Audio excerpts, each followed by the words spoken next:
Good evening, everyone. I'm going to begin the Zoning Board of Appeals meeting for Thursday, December 16th. We have a 5-person board with us tonight.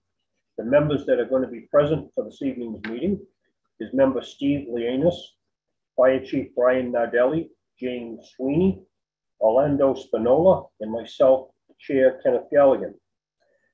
The zoning enforcement officer, building superintendent, and clerk of the zoning board is Mr. James Fluff, and the recording secretary tonight will be Monica Fergazzo. I will ask the clerk to please do the roll to make sure everybody is online. Mr. Lianis. Here. Mr. Spinola. Here. Mr. Sweeney. Here. Fire Chief Nardelli. Here, and happy holidays. Happy holidays. Chair Galligan. I'm here. Everybody's present and accounted for. Very good. Before we start tonight's meeting, I have been asked to recognize an individual who watches all of the zoning board meetings when they're on Zoom, and he also watches all of the city meetings that are on the TV. This young man is confined to a wheelchair, but does not let his medical condition keep him from following happenings in the city government, including televised ZBA meetings. Special ZBA case number 2021, which we'll call Holiday. I want to recognize 15-year-old Carter Emond, who loves the city of Brockton. He's a faithful viewer of the city council, school committee, and other meetings that is able to watch virtually. The chair would entertain a motion to wish Carter a very special and happy holiday season. Would the clerk please call the roll? Mr. Lianis. Happy holidays, Carter. Thanks for watching. Yeah, I'd like to, yes, I'll make a motion. Mr. Chair, do we have a second to wish him a happy holidays? So you want to second that? Second. It's made and second. Will you please call the roll?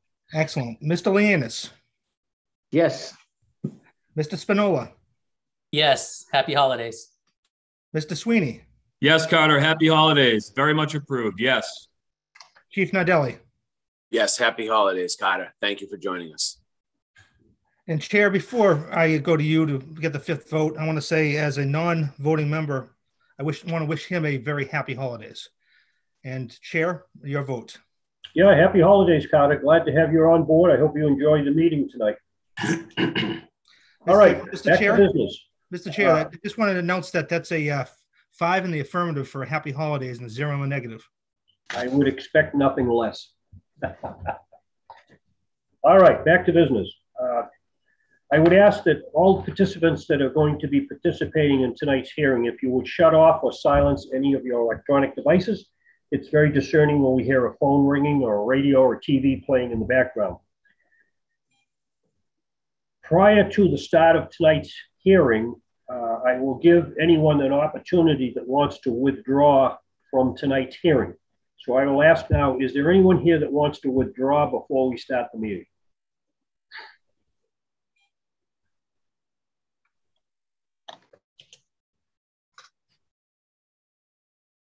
I do not see anyone that wants to, Mr. Chair, beyond. Okay, we have nobody that wishes to withdraw, and I have no notifications prior to the start of the meeting. So tonight, we have 8 cases that we will be dealing with. As far as the hearing, the way we'll run the hearing tonight, I will notify the petitioner when they will be presenting the hearing. I will read the case. The petitioner will present the case.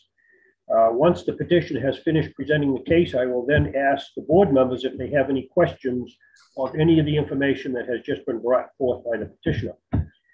Following that, once we finish the questions from the board, I will then open up discussion to the public, and I will ask for those who may be here to speak in favor of the petition.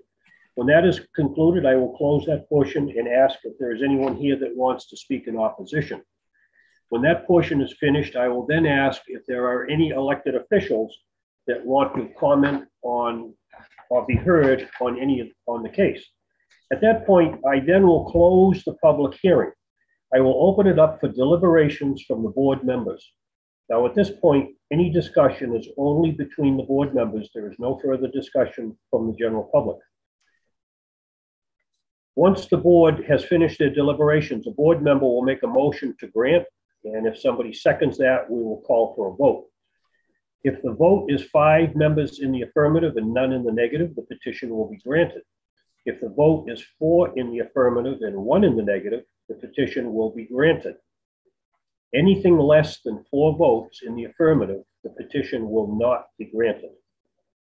The clerk will call the roll. At the time, he'll tell me what the vote is, and then I will announce whether the petition has been granted or it has been denied.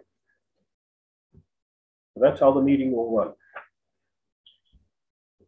The board ready?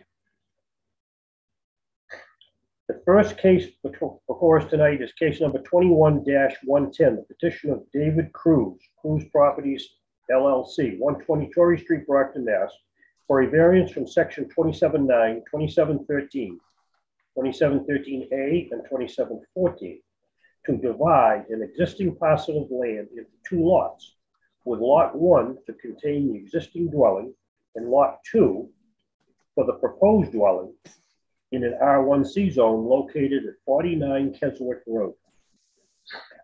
The petitioner ready? Yes, Mr. Chair. This is Attorney Tom Gay Jr. representing the petitioner from Gay & Gay. Good evening. Good evening. So thank you for your time and consideration tonight. This is a variance application for an existing lot that's greatly larger than the surrounding area. I think I hope you have the plan in front of you. If not, I can share it on my screen if necessary. But what we're looking to do is take this large parcel that has frontage on both Keswick and Marsden Street and divide it into 2 individual lots. The current owner has owned the home for many years now, and unfortunately, she recently passed. So the estate does wish to still proceed with Mr. Cruz, the planned purchaser of this property. On the parcel currently sits an existing dwelling, which is identified on there. And what we're proposing is an additional dwelling on lot 2 to be created. When you look at the surrounding area of this neighborhood, you'll see that the abutting parcels are about 8 to 10,000 square feet and have roughly 80 to 85 feet of frontage. What we're proposing for both lots is they will be pretty uniform in size at about 14,800 square feet for lot 1. Lot 2 will be 13,137 square feet. So they are still going to be significantly larger than all the abutting properties on this block and within this neighborhood. Our frontage requirements in the zone are 175 feet. Both lots that we're looking to create will have 140 feet. We're basically using the existing frontage that this property has on Keswick Street to create lot 1, and the existing frontage that it has on Marsden Street to create lot 2. So we would be looking for a variance for both lots on size as well as frontage. The other variance that we need due to an existing condition, since we're changing the plan, is we have a sideline setback variance request for the existing home. If you look at the existing dwelling, which is shown on lot 1, we have 12 feet 8 inches of sideline setback. In this zone, we're required to have 15 feet. So that would be a variance we'd be asking for. I'm not sure if anyone from the board had a chance to go out and view the property. It's a very nice large parcel in this neighborhood, and it's a little unique in the sense of its size and shape and topography compared to the abutting properties in the neighborhood, where it slants on a downward way. If you're on Marsden Street, where it's wooded, it slants down and slopes down towards Keswick Street. It's about a 5-foot slope in the topography to this parcel. So it makes having it be one contiguous parcel for one home a little unique and a little challenging in the sense that it has this frontage on Marsden Street, but there's really no sightline or access from the existing house back. And, there is a concern in the future of an area that could be utilized in the public by a way that wouldn't be good for the neighborhood. So what we're hoping the board will entertain tonight is this plan to subdivide this lot into two parcels that have more than adequate frontage when we're looking in comparison to the neighborhood. And we're meeting the setbacks except for that one on the existing house. And when you look at the zoning ordinance and the requirements for this neighborhood, none of the abutting properties fit within the current zoning for this neighborhood. It was clearly a neighborhood that was built and designed before the existing zoning regulations were in place. And when we're looking at the abutting parcels, we're not in a situation where they are at the 175 feet of frontage or the 30,000 square foot lots. Those lots just don't exist in this neighborhood. But what we're trying to do is we wanted to put the best plan in front of you that would be the best for the neighborhood in creating these two lots that are uniform in size, that would have more than significant frontage on public streets with connection to the city utilities. We'll have water and sewer on site. So we hope that you find this to be a good plan. We hope that the neighbors and anyone here tonight find it to be a good plan. And if you have any questions, myself, I believe Bill Self, the engineer who drafted this plan, is in attendance. I'd be happy to answer those for you. Any questions from the board members? Mr. Chair, if I may. Yep. The request is divide an existing lot. Am I correct, Mr. Petitioner? Correct. Yes. Okay. Yes. Yes. Mr. Chair, just to make this known, only the and tell me if I'm wrong. Only the planning board can do that. Am I right? Correct. Right. So if he gets the variance for us, he's got to go back before planning, who will be the granting authority on this. Okay. If I could, Mr. Chair. Yep. Just a question. So this came up. I noticed here in January of 2021, and it was they wanted at the time to make this 3 lots. Is that correct? And now they're looking to do 2. Okay. I just want to be clear on that.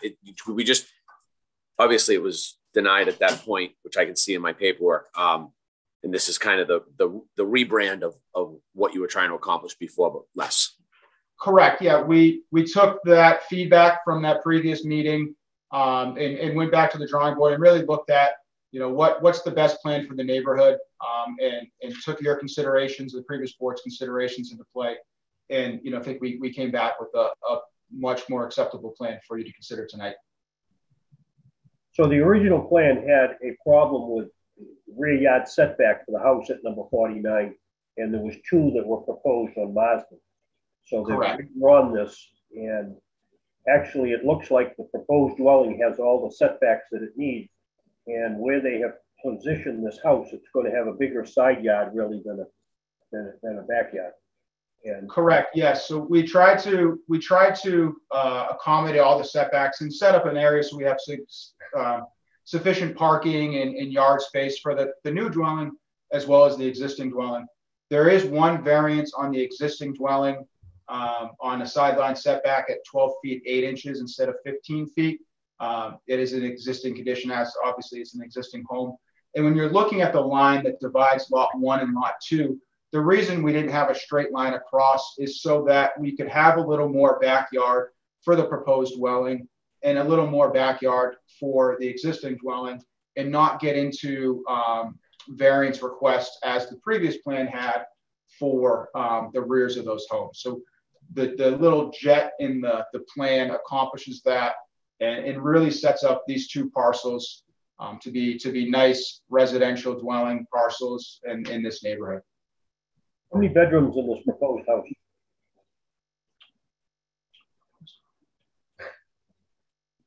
I believe it's Mr. Chairman, Bill Self. I believe it's 3 bedrooms. I have this the plans are, you should have full-scale plans there. I do. So I see 3 bedrooms, Mr. Chair. Very On the good. second floor, there's a primary bedroom with an ensuite. And then, nope, I apologize. There are 4 bedrooms on the second floor. We have a primary and then three additional bedrooms. So for total 4 bedrooms. Bill, what have you done here for parking off-street? Excuse me? What have you done here for off-street parking? All right, and you can see that just to the right of the house, you've got a driveway coming in that would allow for the 2-car parking. And there will be you can see at the rear deck, to the rear right of the proposed house, you can see the deck. That will be an entranceway, and then you'd have the front entranceway. It's basically an A-frame, what they call an A-frame colonial. Very good. Any other questions from board members? Hearing none, I'm going to open it up for the public discussion. Is there anyone here that wants to speak in favor?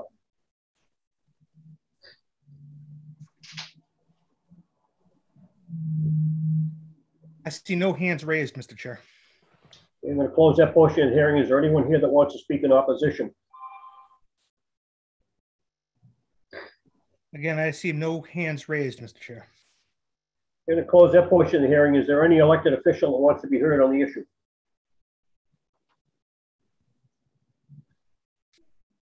I see none, Mr. Chair. I'm going to close the public discussion. I'm going to open it up for deliberation by the board members. Board members. Mr. Chair, it looks like, I mean, obviously they've done their homework and they took what was said to them in the January meeting and now come back with obviously a much more reasonable plan. That's all I have on that. Looks like a good project. What we discovered was that when they laid out these streets up here years ago, for some reason, this lot was larger than every other lot. And it was a through lot between 2 streets. And there were no other lots in the neighborhood that were laid out like this. And it stayed the way it is for years. And I know when I went up and looked at it, apparently neighbors up there have been using the backside of it for dumping leaves and everything else. So the board at the time felt the 2 houses were much too tight to put in there, but obviously they've come back with a different plan, and I think it's going to be a benefit to that neighborhood. It's a bigger lot than the rest of them, and it's going to clean up the mess that's up there.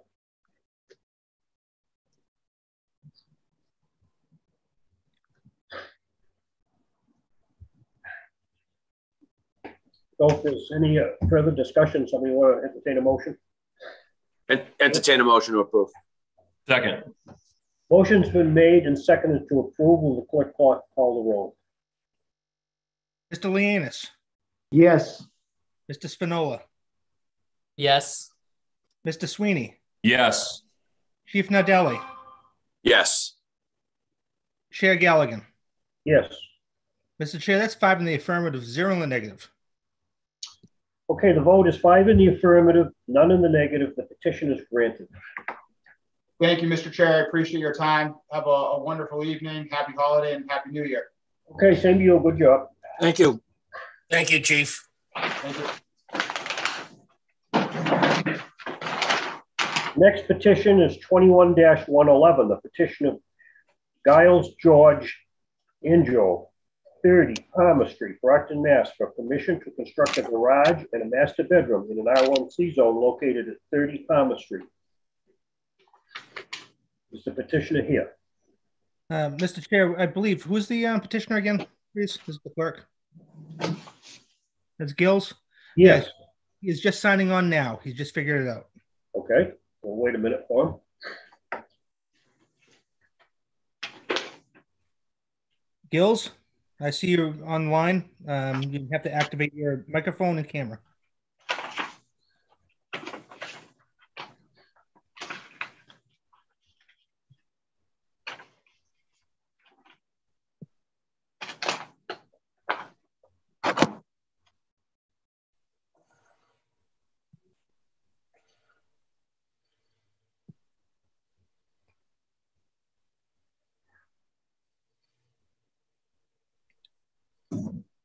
Guiles, you're unmuted now. Okay, thank you. All right, before we get started, I believe what we're looking at here tonight is a variance, and he's requesting side yard setback. Yes. Okay. Is the presenter ready? One minute.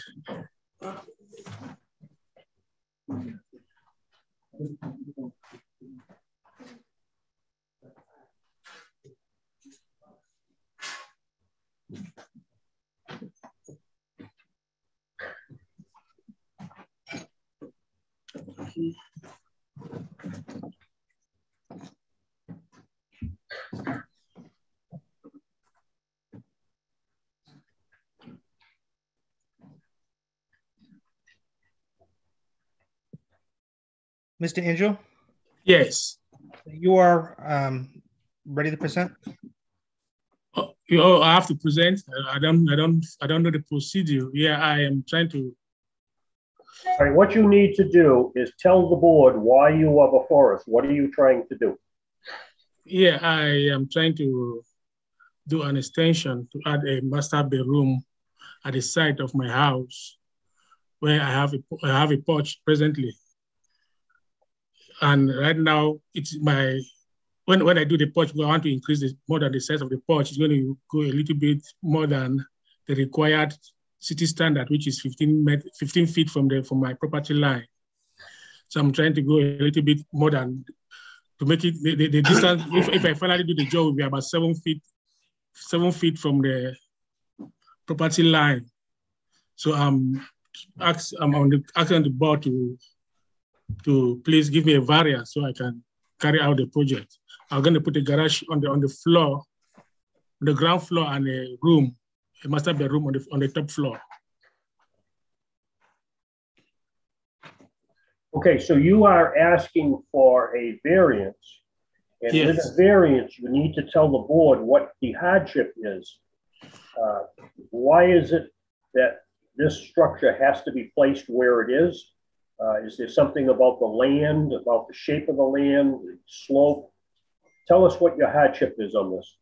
Yeah, my hardship is because the room that I have in my home they are small, so I need to make it have a bigger room so it can accommodate me and my wife.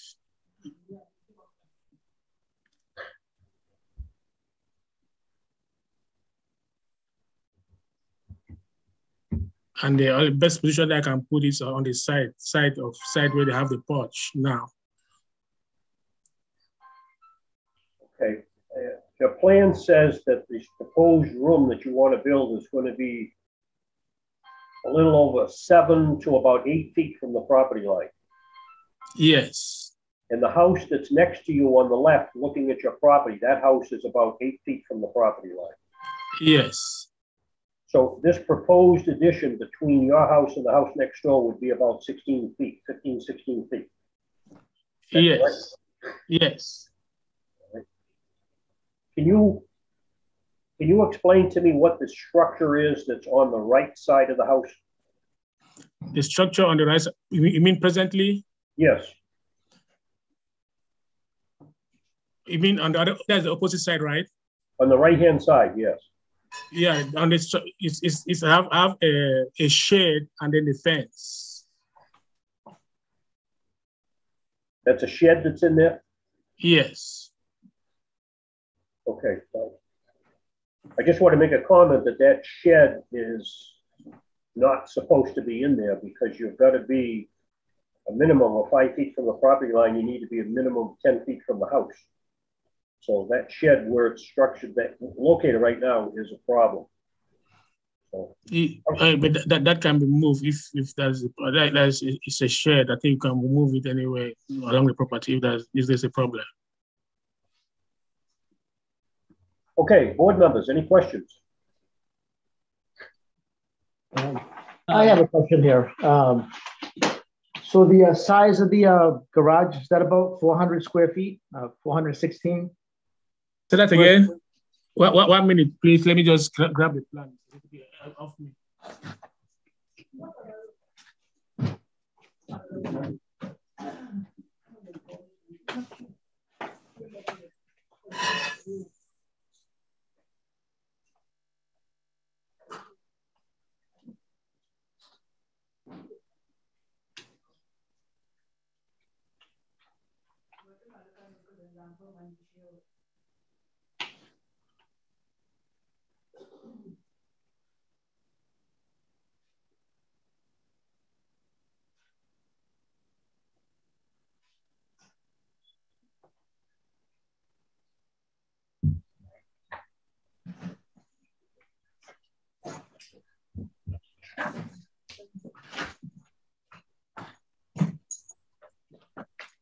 Okay.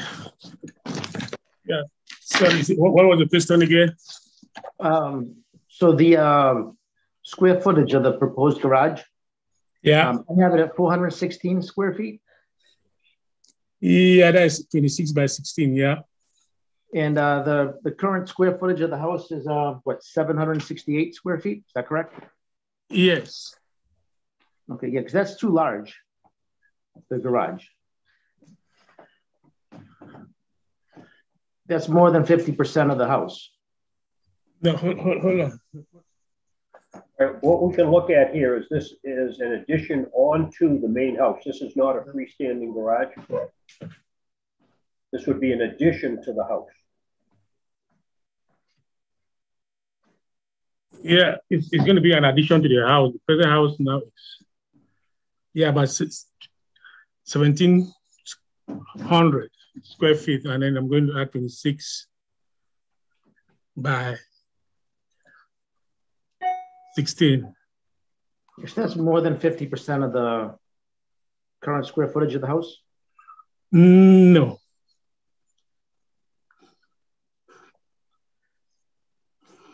It's not up to a quarter.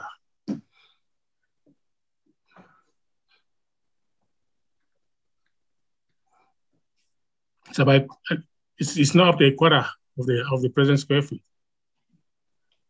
Okay.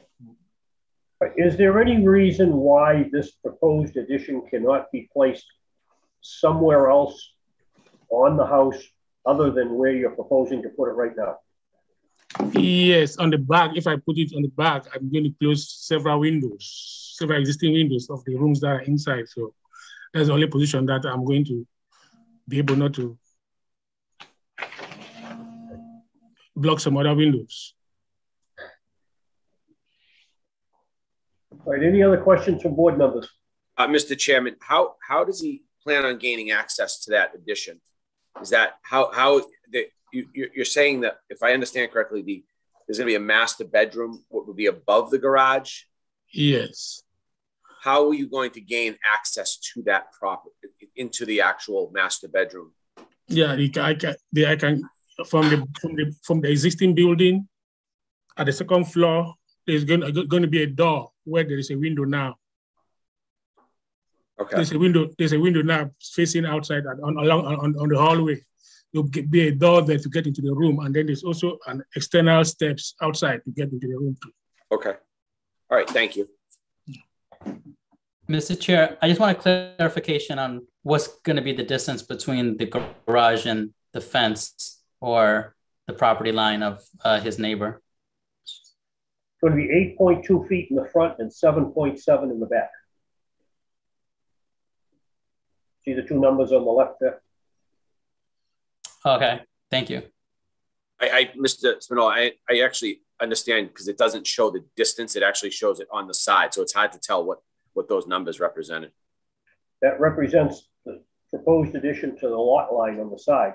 And then if you went to the site, you would see the single family house to the right is about 8 feet from the property line. That's how I came up with about 16 feet between the two. All right, any other questions from any board members? If not, I'm going to close that portion of the hearing. Is there anyone here that wants to speak in favor?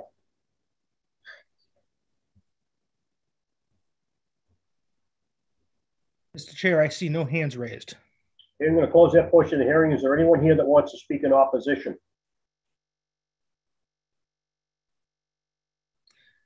Mr. Chair, I see no hands raised. Okay, I'll close that portion of the hearing. Is there any elected official that wants to be heard on this issue? Real quick, Mr. Chairman, I do see someone on here with a hand raised. Mr. O'Berry is the last name. Did you see that, Mr. Pluff? I do not. Yes. Can you hear me? Okay. I can hear you, but yes, go ahead. Yes. No, my concern, I'm not opposed, but my concern is the privacy and how close this is going to be to our home. That's what we're concerned about. When you talk about the line, how close this is coming, to our property. All right, ma'am, can you identify yourself and where do you live? What house are you talking about? I'm on the right. My name is Siobhan O'Berry Maynew. I'm at 26 Palmer Street. I'm to the right of him.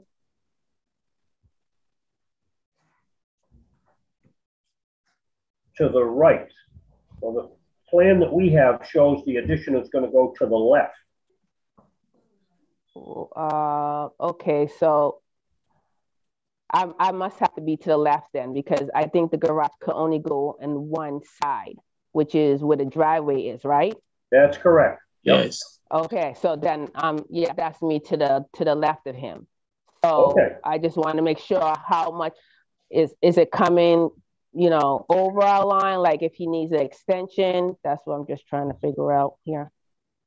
Yeah, it's 16 feet away. It's 8.2 feet away from the property line. I think I talked with your husband, and he told me he's okay about it. Okay, you satisfied, ma'am? You got your question answered? Yeah. I mean, I just don't know if I'm comfortable with that. I don't want to be too close to us because, again, noise and privacy and things like that is always an issue. So I just wanted to say that. I don't know if I'm comfortable with that. Okay. The board heard that. You all set? Yes, thank you. Thank you. Any other hands up?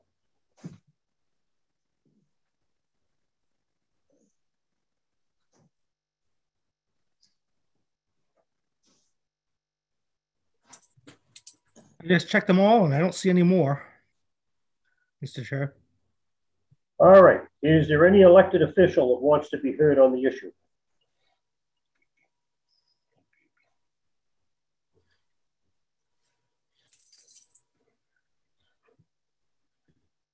I am not seeing any indication that any elected official wants to speak. Okay, I'm going to close that portion of the public hearing, and now I'm going to open it up for deliberation by the board. Board members. Mr. Chair, I'm also slightly concerned that it might be too close to 26 Palmer Street. Yeah,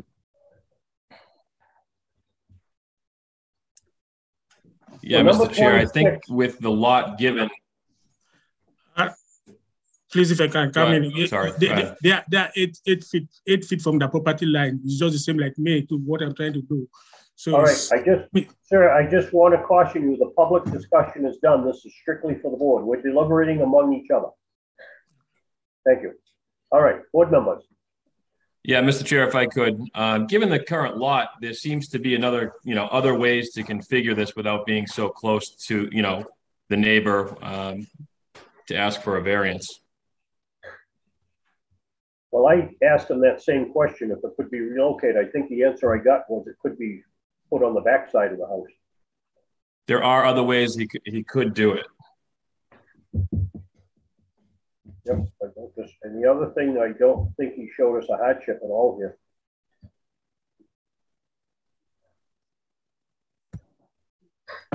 It definitely wasn't a substantial hardship, and I think if we do move forward with it, there would need to be some type of condition for him to reconfigure this. I think if he wants to get a garage downstairs, it's going to be kind of confined as to how big this is going to have to be. And if he puts it around the back of the house, he could probably pull in the driveway and go to the right, put the garage on the back side of the house facing west, and still maintain that distance between the back of his house right now and his neighbor. I just got a concern. This is way too close to the neighbor. The two houses are only going to be 16 feet apart. They're going to be right on top of each other. I think there's other options.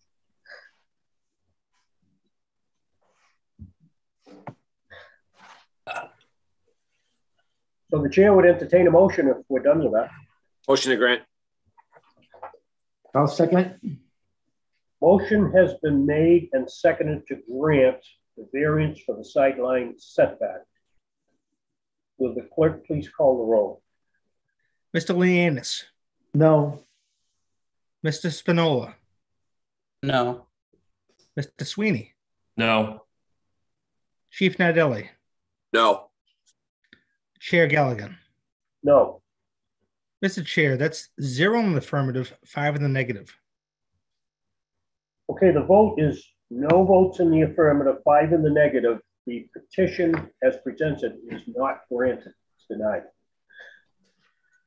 Can I have a word?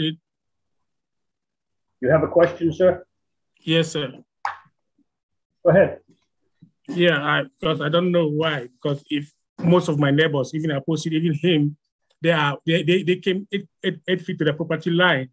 Me, I'm requesting to get 8 feet to my property line. I'm refused. So why is it that? Why is the burden on me alone? Okay, the board looked at the whole situation and has based their decision on what is required by the zoning in the city. And obviously, from what I heard, they felt that this was too close to the property line, too close to the house next door. So that's the decision. So it's been denied. If you still want to do the addition, you can come up with a different plan and you can go back to the planning board. And if it still requires zoning action, you can come back to zoning. If you do something on the back of the house that doesn't require zoning, all you have to do is go to the building department. Yeah, my issue is why the burden is on me alone. He is already 8 feet to the property line. So he got a variance. Why can I not get the variance? Okay, when the decision is made and printed, you'll see in the decision what the board voted to do. Thank you. The next petition tonight is 21-112, the petition of George M. Depena, 176 Borne Street, Brockton, Mass., for permission to construct a single-car garage to align with the existing driveway in an R1C zone located at 176 Borne Street. This petition is a variance. He's got a problem with sideline setback.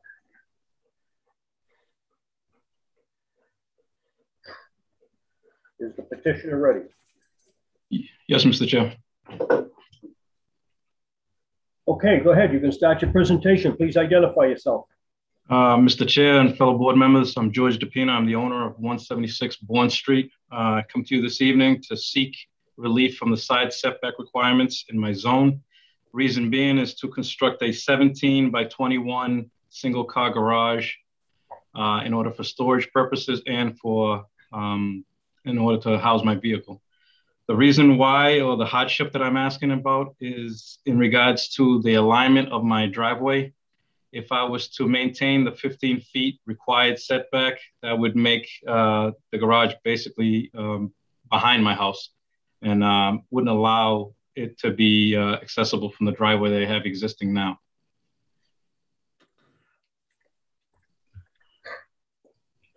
Any questions? So the garage that you're proposing to construct on the plan here shows that it's only 3 feet from the side yard setback. Yes, sir. So you're asking for relief for 3 feet in order to put the garage directly in line with the driveway. Yes, sir. Is there any reason why that garage can't be moved in a northerly direction to increase the side yard setback by some number? It could be for, it could be moved for 2 or 3 feet over in order to increase that number. But in general, it would still be breaking the 15 feet required side setback that is in that zone. I saw that on your plan, and it shows the walk-in door is pretty much lined up with the driveway. And I guess my question is, does that walk-in door need to be lined up with the driveway? The walk-in door, you mean? Yeah. The garage bay door is directly in line with the driveway. The walk-in door is off to the northern side, the right side, okay. lined up with the house more likely.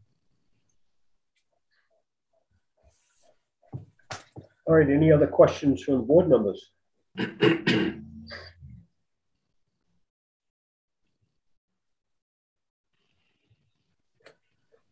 So, hi, George, Jim Sweeney, how are you? Fine, yourself? Good, good. So this is actually, and your neighbor's house is probably even with your house. So this is even behind your neighbor's house too, right? So it's past their house? Exactly, yes. Okay, all right, just want to clarify, thank you. Their dwelling is actually, my dwelling is actually set back a little further than theirs. So this is actually further in their backyard than mine. Okay, all right, thank you. Mr. Chair, Mr. Depena, this is only a single story from what I see in your plans, correct? Yes, sir. Thank you. This garage would go back to what Steve was referring to earlier, the square footage of the garage in relation to the house. The garage is a little bit larger than what it should be for the house. So if we're going to entertain granting this, keep that in mind, that this is not a two-car garage. It's a single-car garage, but he's got some space next to the car. And from what I'm hearing, he could live with a situation if the side yard setback was some number larger than 3 feet. I think in our deliberations, we may want to talk about that. So, any other questions from board members? One other question that I have for the petitioner. This garage is strictly a garage for your vehicle. This is not going to become a repair garage.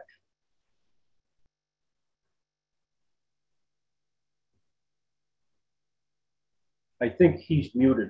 This is Depena, you're muted. Muted.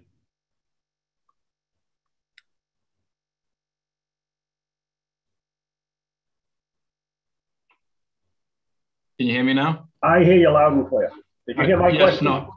Yes, this is not going to be for anything but vehicle storage and yard equipment and tool storage, not to be used as anything else.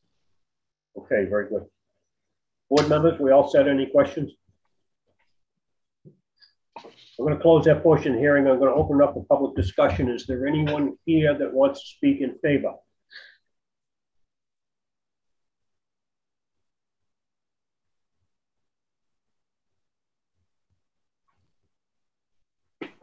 I do not see any. Mr. Okay, I'm going to close that portion of the hearing. Is there anyone here that wants to speak in opposition?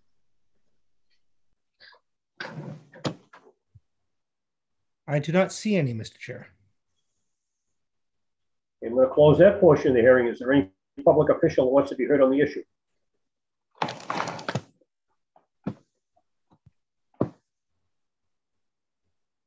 I do not see any, Mr. Chair. Okay, I'll close that portion of the hearing. Public hearing is closed. I'll now open it up for deliberations from board members. Board members. I think the reason that he is here tonight is a requirement that he needs to be substantially more distant from the side yard lot line.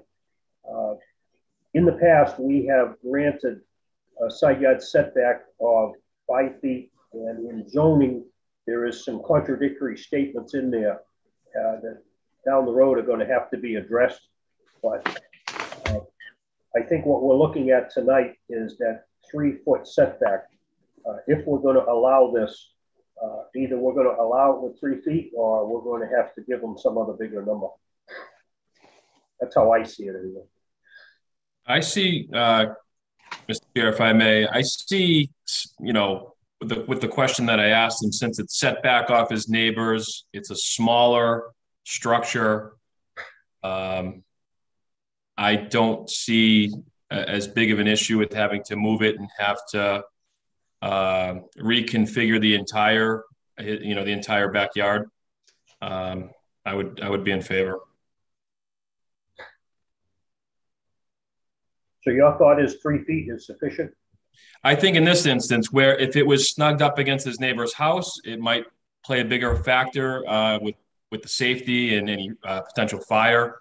But where it's set back far enough and his property is actually set farther back than his neighbor's, his closest neighbor, then the 3 feet in this instance, I don't see it as a big a deal, even if it's an extra 2 feet.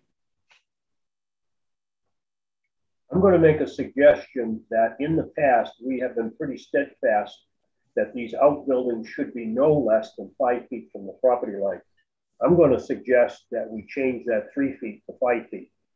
In other words, he's going to push that garage over a minimum of 2 more feet. I don't think that's going to be a big imposition.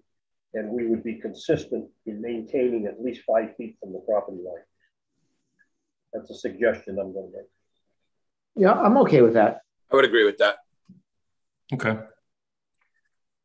Same here. So if we decide that we want to allow him to put this garage up, all the dimensions that we see will remain the same, except that the garage will be at least 5 feet from that property line on the left-hand side. Is that how I'm reading this? Right, yep. And I don't think that extra 2 feet is going to be a big impediment for him. And at least we can maintain the continuity that we have in the past of 5 feet. Unless you want to go bigger, I won't touch you. I think it's reasonable. I think it's reasonable with that, especially if that's what's been done in the past. All right, so we want to make a motion? Make a motion to grant with the stipulation that the garage will be 5 feet from the property line. A second. Motion's been made and seconded to grant the variance to allow him to put the garage in, and it shall be no closer than 5 feet to the side property line and no closer than 10 feet 9 to the house. See that on your plan too? We got to make sure he doesn't get this any closer to the house. I think he can handle that okay. All right. Clerk, want to call the roll? Yes, Mr. Chair, but just a note that the variance has to be voted on as requested, but your conditions can be that it be moved over 2 feet or whatever it is that you wish. But the variance has to be voted on upon the request. Okay, I think that's what we did. Yep. We're granting the variance, but we're going to move the garage over so it's 5 feet. That will be a condition on the variance. That's correct. Okay. Mr. Lanius. Yes. Mr. Spinola. Yes. Mr. Sweeney. Yes. Chief Nadelli.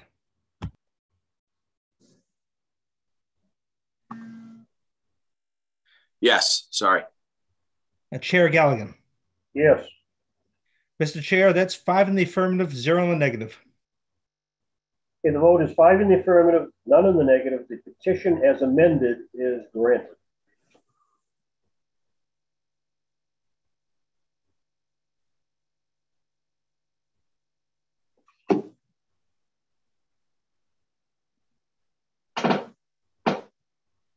Just bear with me for a second, I'm making some notes.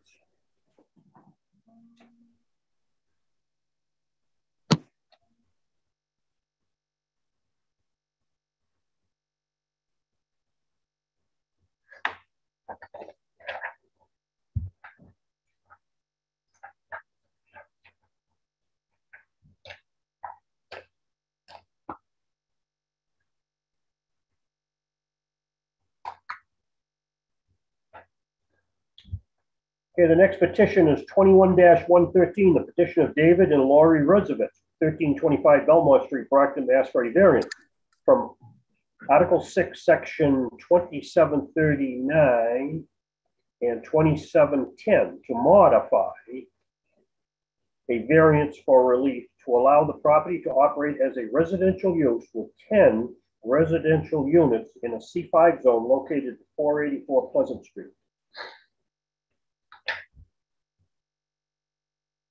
The petition ready?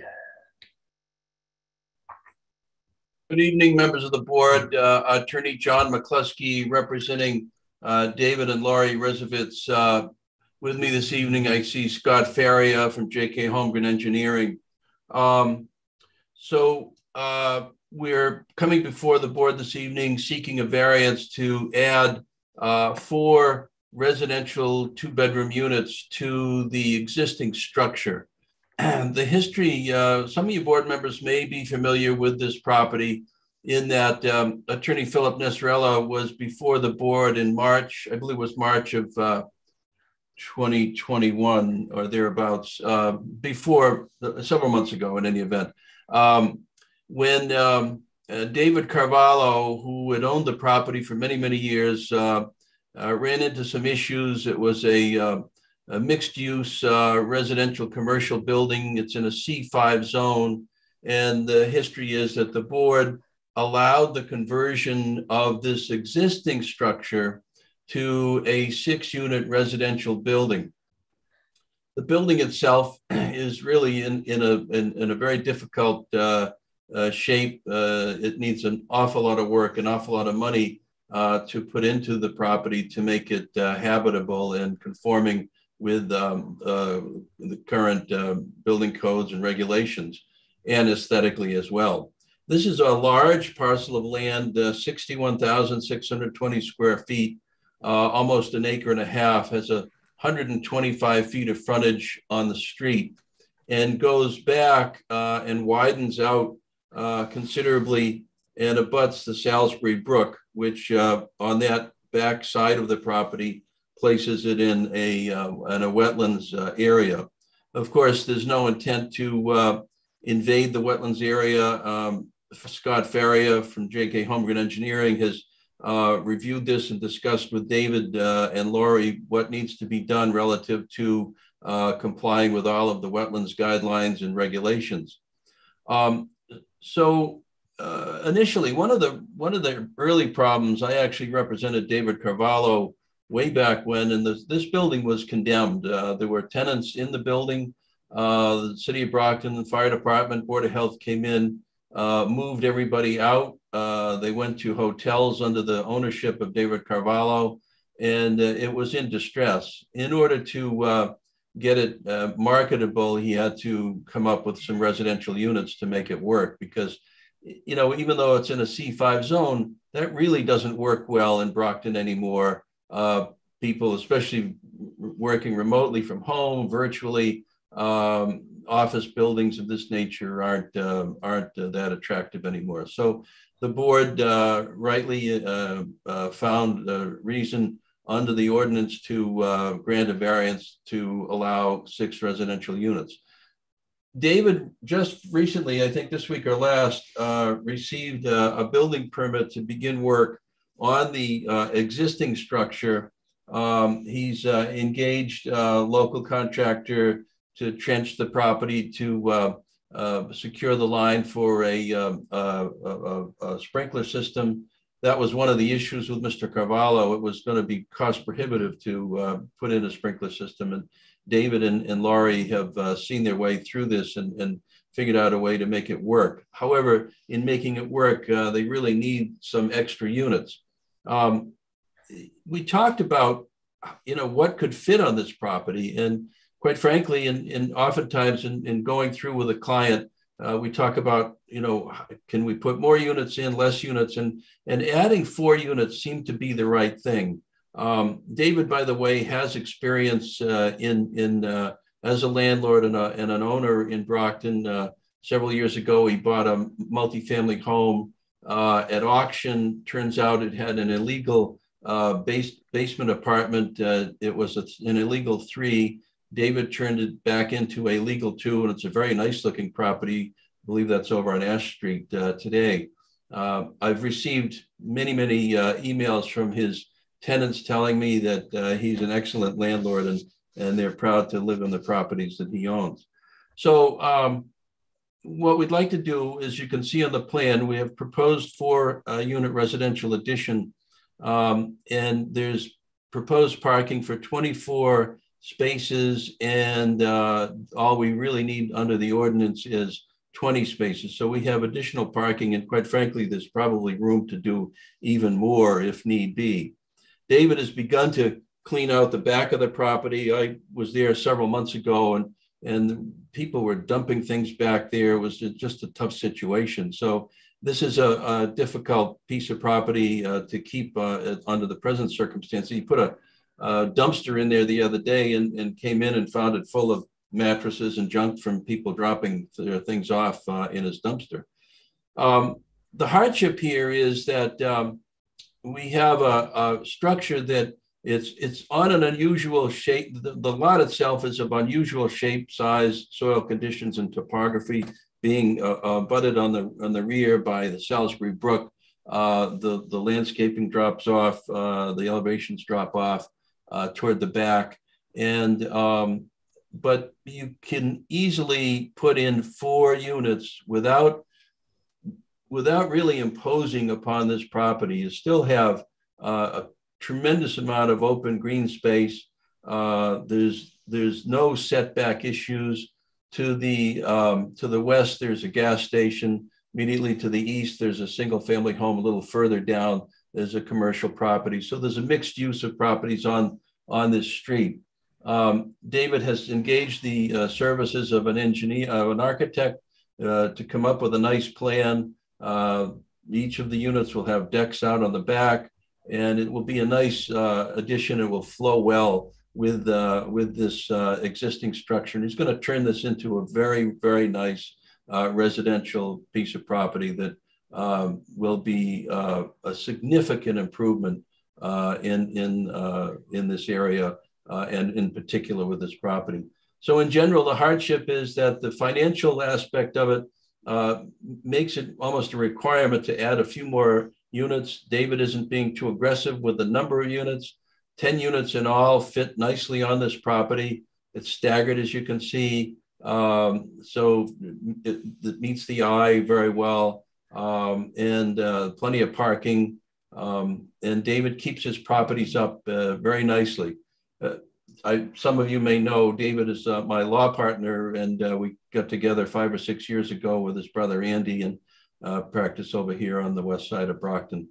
And David is grew up in Brockton, has roots in the community, and wants to do the right thing in the city of Brockton.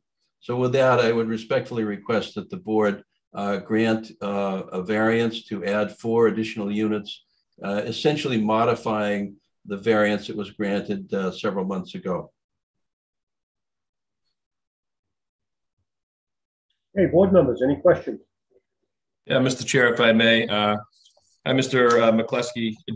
I got everything, obviously, that you had sent in the packet here. Do you happen to have a street view rendering of what this will look like?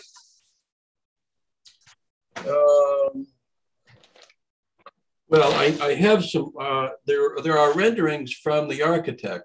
Right, I've got that in black and white, but it's not really, I can't really get a feel for, how it will look.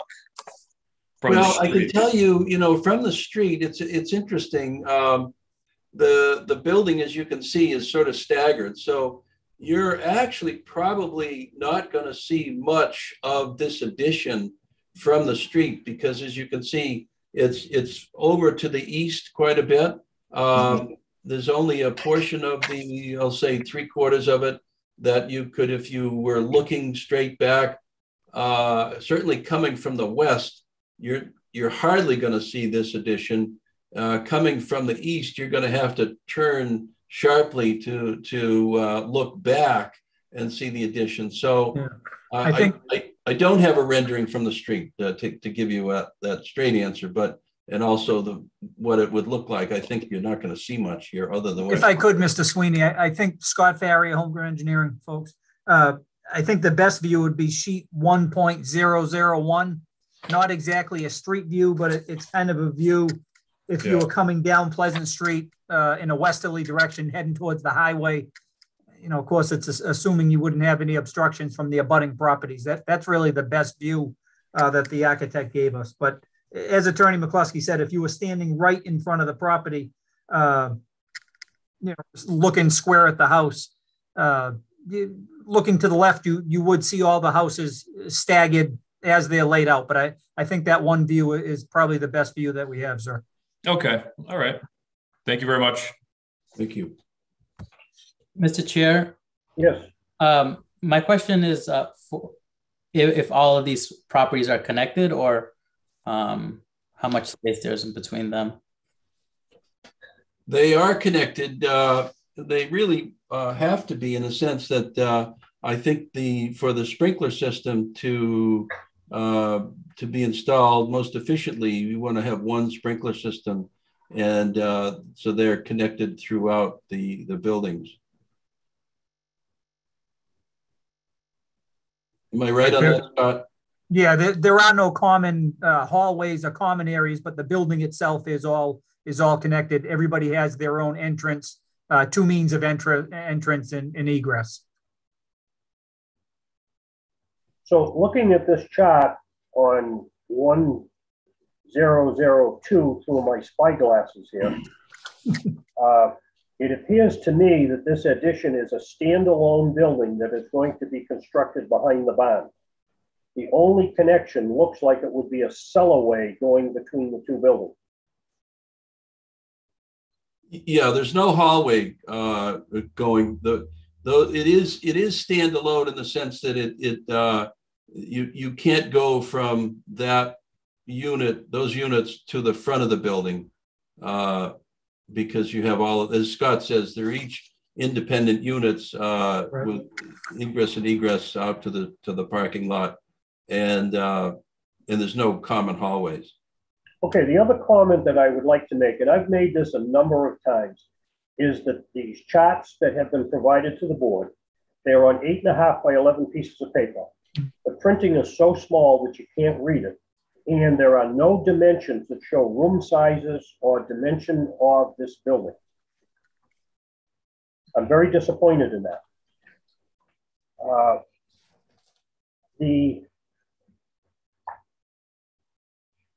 Well, when this came before us last time, sometimes, Mr. Chairman, you're between a rock and a hard place. You get volumes of paper, and quite frankly, I think that the units, they are 8.5 by 11, but you can clearly see what each room does.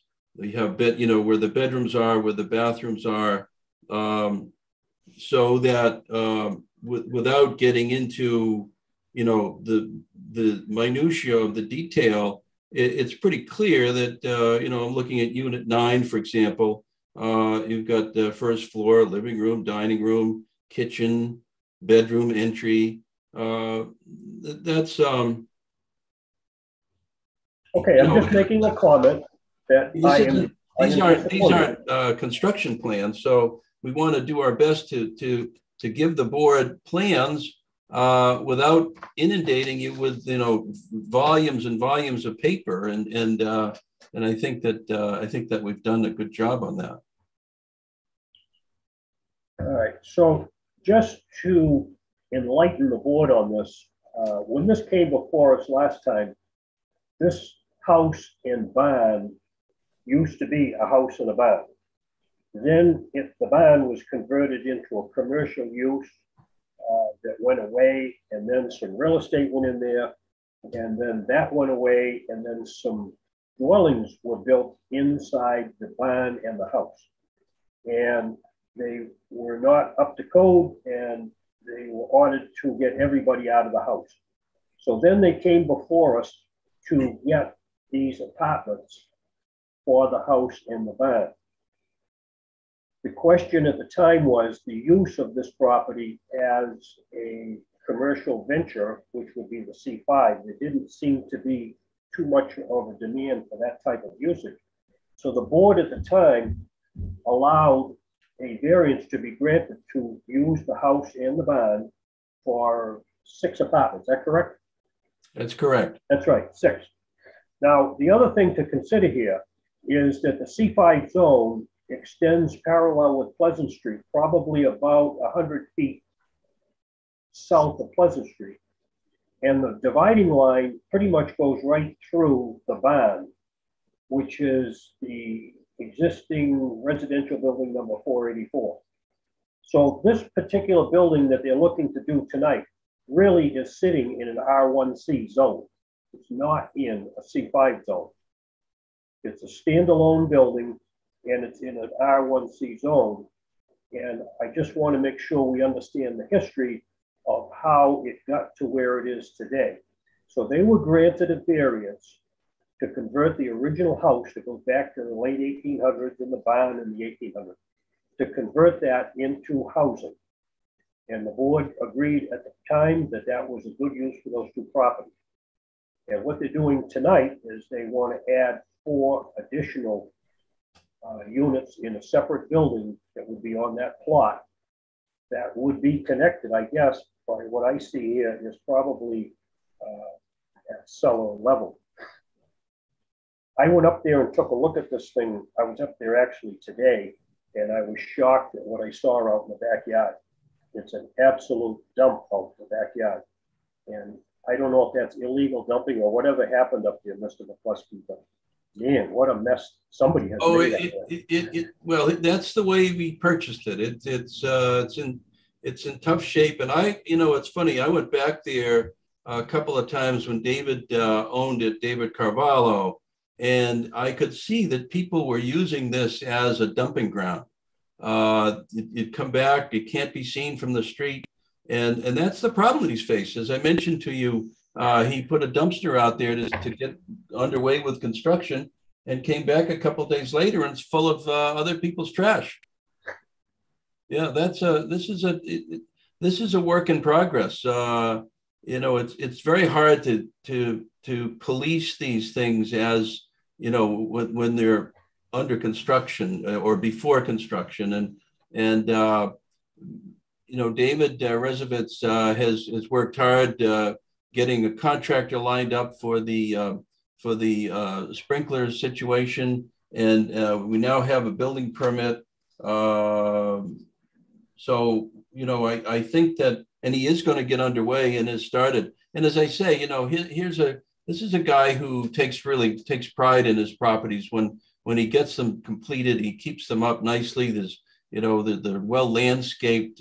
He's proud of his properties, and he works in this city, and he is very proud and concerned about keeping up his reputation as a good landlord. Certainly has a reputation as a good lawyer. But hey, very good, thank you. Any other comments from any board members? Any questions? Yeah, Mr. Chair, if I could, Mr. McCluskey. I mean, as you know, Pleasant Street is a major artery in gateway to our downtown. If this is approved, would you have any mind any stipulation for outside facade lighting on the building? What type of lighting did you have? Architectural, on the facade, on the exterior of the building. That's something that David Rezovitz would relish, and if he could make his building look better, and he's welcome the opportunity to take any suggestions like that. It's just going to see so much traffic as Pleasant Street does that I want to ask you that. I agree with you, and his goal is to make this place look like a great piece of property, and right. And he would do that with the lighting. He has a lot of experience in building, a lot of experience in that particular kind of thing, and is pretty knowledgeable and willing to spend money to do that. Okay, thank you, sir. Any other board members? I guess my question is just around how emergency vehicles would be able to navigate to the back of this area. It seems like, it goes in deep, and then if there is an emergency with all the parking spaces, if it will still be able to work out okay. Yeah, well, as you can see, there's closer. First of all, it's 125 feet of frontage, And as you come in, and Scott perhaps is the one to address this, but toward the back, you have a 24-foot wide area. And that totally complies with the planning board regulations. That's what they would require. So you could get two vehicles coming and going at the same time, meets all of the planning board regulations. There's ample space here to for turnaround and for vehicles coming and going. If I could weigh in on it, Mr. Chairman, one of the things I appreciate on these plans is showing that width, because that tells me a lot about what I can get there for fire apparatus. So I know that I beat this drum all the time, but it's important to make sure we can get a decent size. Our apparatus is large.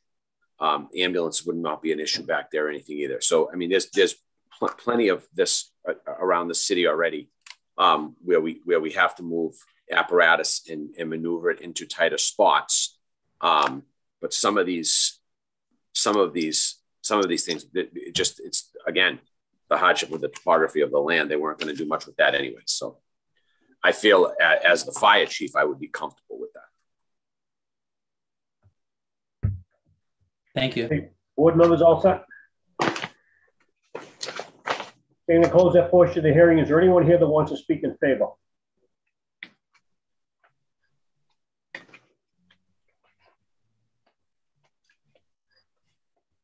I do not see any hands raised, Mr. Chair.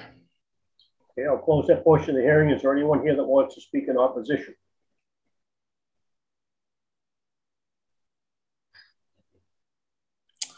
I do not see any hands raised, Mr. Chair. Okay, is there any public official that wants to be heard on the issue?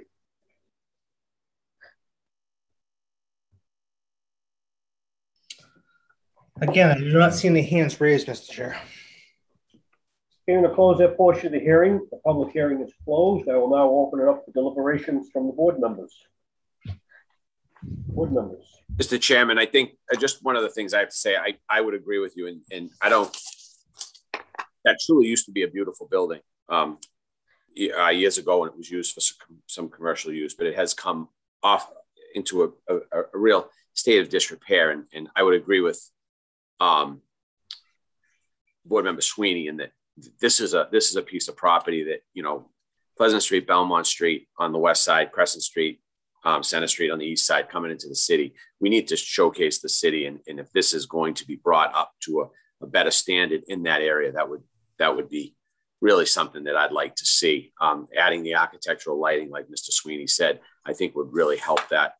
I really don't speaking of the fire apparatus, we have areas where it would be much more difficult to get fire apparatus into. One of the things I think on what would be the east side of that lot, I have some concerns about some trees, but if some of those could be trimmed back, that would make it even better. So that's all I have to say on that, Mr. Chairman.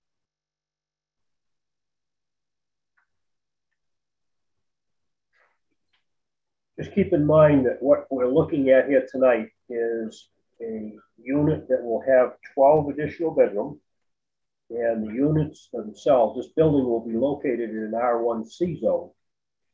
And as I said, it's a split lot. The front is C5, the back is R1C.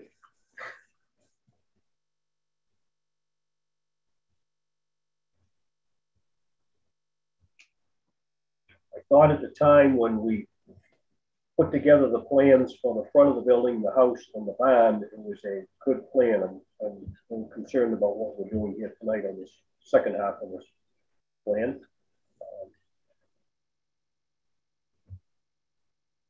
It is a very large lot. There's no question about it. It backs up to the river. That's all I got to say.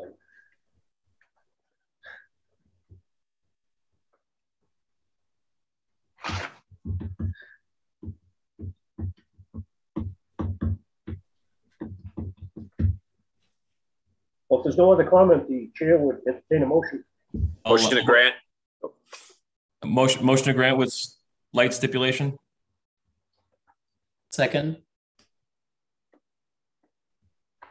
Okay, a motion has been made and seconded with a stipulation on lighting And before we take the vote, can you just enlighten the chair on what you're looking for lighting? Yes. The stipulation on lighting is exterior facade lighting on all exterior surfaces that are visible to Pleasant Street.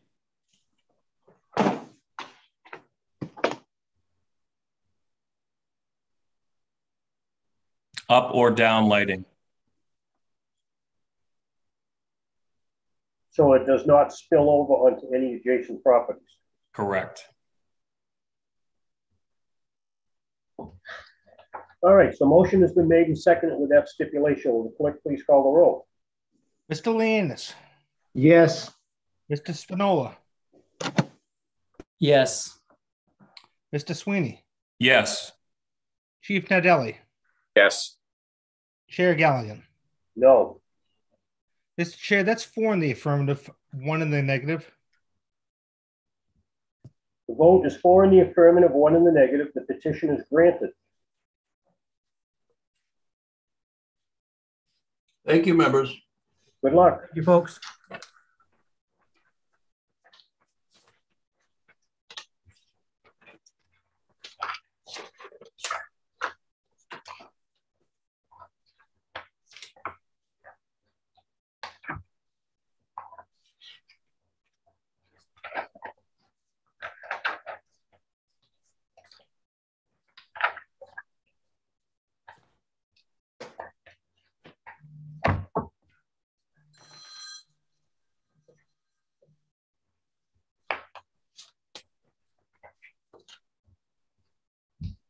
Okay, the next petition, 21-114, the petition of Dennis and Susan Gilpatrick, 18 McRae Drive, East Bridgewater, Mass. For a variance from Article 3, Section 2710, Article 4, Section 2729, to seek permission to construct a single-family home in a C2 zone located at 611 Center Street.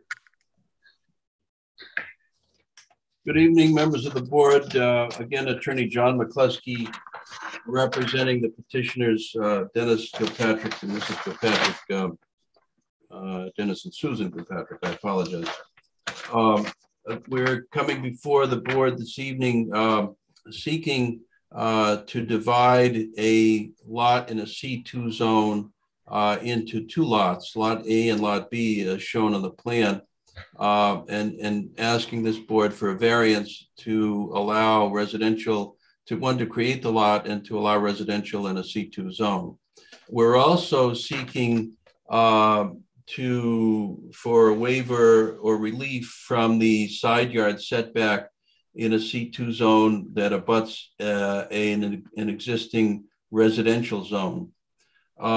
This property has been in the Gilpatrick family for many, many years. Its address is 611 Center Street, but it's an L-shaped or pork chop shaped lot that not only has frontage on Center Street with the existing dwelling, but it has just about 72 feet of frontage on Galen Street, the side street off Center Street. So we're asking the board to create 2 lots, Lot B, which is the existing residential lot, which would consist of 77,313 square feet. And we're asking the board to also approve Lot A, which is, if approved, would be 6,295 square feet. So Lot A would be a proposed single-family home, 4-bedroom wood frame structure, single-family home. The Gilpatricks have actually offered this property to the abutter on the corner of Center and Galen. That's a commercial building, commercial use, and he has not shown expressed an interest in it. So what they would like to do is to create a single family lot, which would meet, except for the side yard setback in a residential zone, which they actually could do. We could move the house over towards the existing, to the west, towards the existing commercial structure to meet the 20-foot setback, but it would face better, look better, and be more balanced if we had 16 feet on each side. It meets the front yard setback and all the other setbacks. As I say, it's a proposed single-family dwelling. The hardship is that right now it's just a sort of a vacant lot. From time to time, the Gilpatricks have noticed that people throw some debris there. That's not a major problem, but it does happen. The proposed driveway would have a nice turnaround in it so that they wouldn't be having to back out onto Galen Street.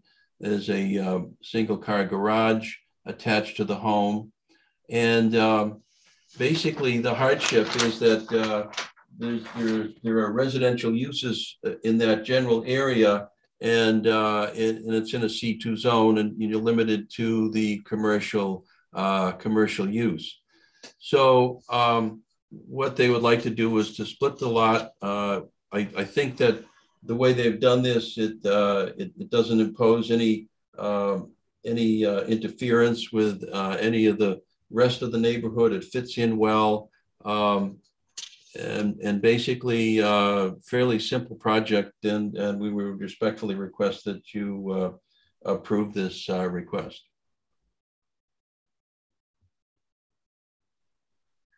Any questions from the board?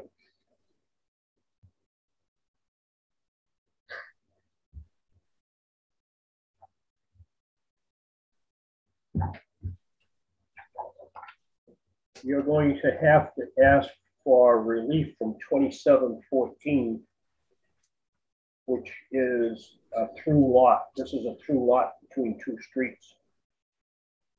And 2715, which is what you're creating lot B, you're actually reducing that size of the lot. 611 encompassed both what you're now calling lot A and lot B, and now you're creating this lot B, which is reducing the size of the lot on Center Street, and it is a through lot. So we have to ask for relief from those also. Yes, of course, that the remaining lot on Center Street, I think, would comply with the minimum standards in a commercial zone, setbacks, etc. And the side lot is, it's almost an afterthought that lends itself well to the construction of a single-family home on that lot. Any comments from board members? I have a question. So this new single-family home will be wider and deeper than the other existing dwellings on Galen Street? Well, certainly the one right next to it would be the one to the left. If you're looking at the plan, that's a commercial building. That's not a single-family home on the corner, and I think what we have proposed, sir, is it's a 26 by 38 colonial style house with the garage attached. It's just kind of running the long way as opposed to running parallel with the street that you would typically see. But it's really just your typical 26 by 38 colonial with the garage and a little family room behind the garage. Okay, thank you. And other than the house right next door, I think it's fairly consistent with the sizes of other lots on the street. I don't think this is it's not an unusually large home by any means.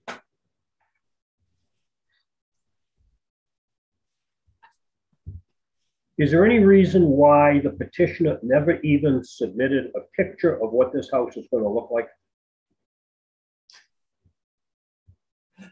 That's an interesting question. Honestly, my understanding is historically, well, typically, as you know, I do that, and I did not have a rendering in this case, and I know that in the past the board has approved applications of this nature without having a rendering.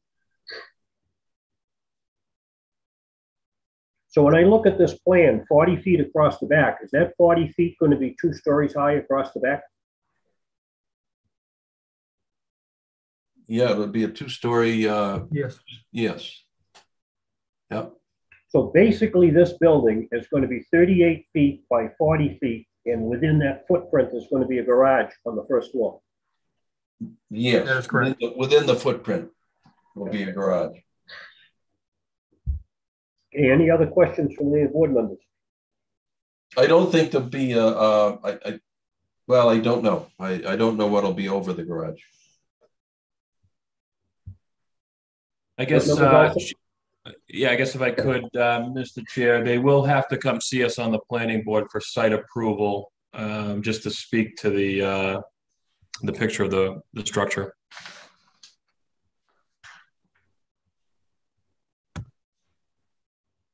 This is it. All right, I'll talk about that later. Any other board members? Any questions? If not, I'm going to close that portion of the hearing. Is there anyone here that wants to speak in favor?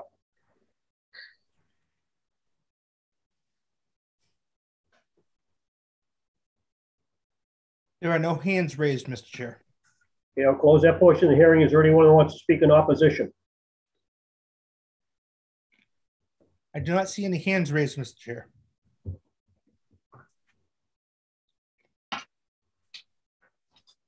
Close that portion of the hearing. Is there any elected official that wants to be heard on this issue?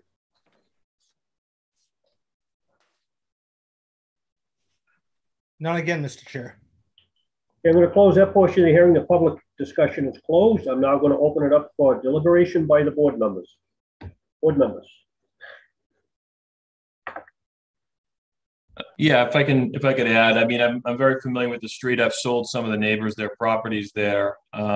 Seems to be a nice cleanup of that area, just in my humble opinion.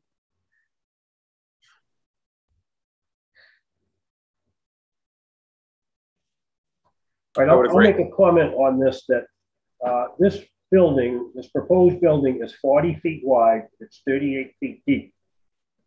We have absolutely no idea physically what this building is going to look like.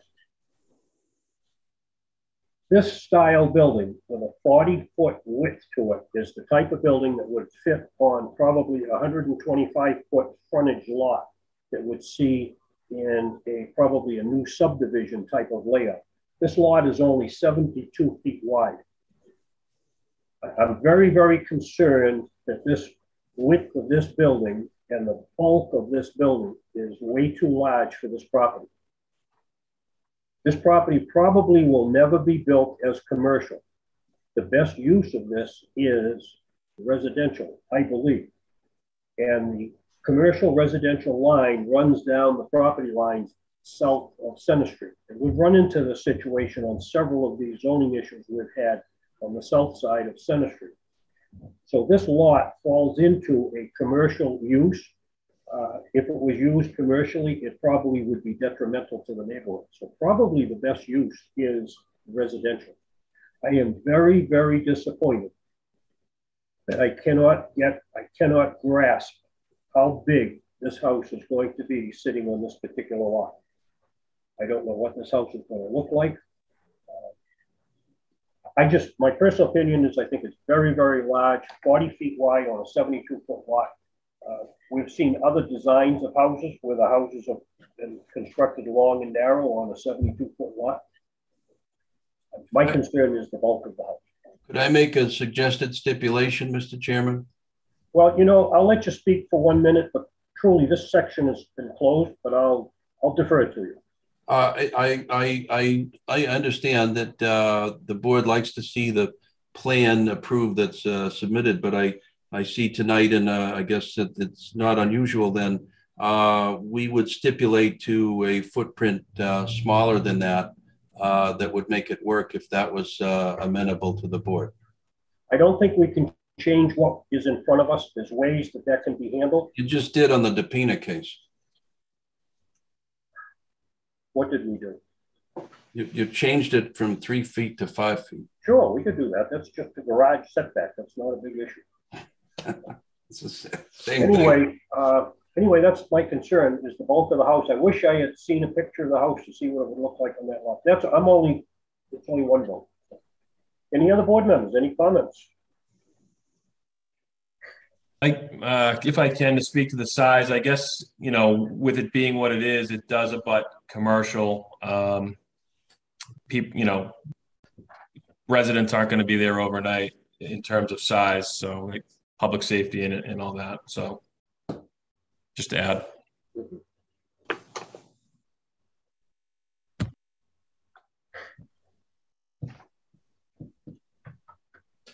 All right, if there's no more comments, I would entertain a motion. Motion to grant. Second. Motion has been made and seconded to grant. Will the clerk please call the roll? Mr. Lianis. Yes. Mr. Spinola. Yes. Mr. Sweeney. Yes. Chief Nardelli. Yes. Chair Galligan. No. Mr. Chair, that's a 4 in the affirmative, 1 in the negative. The vote is 4 in the affirmative, 1 in the negative. The petition is granted. Thank you, Mr. Chairman, members of the board. Thank you, folks.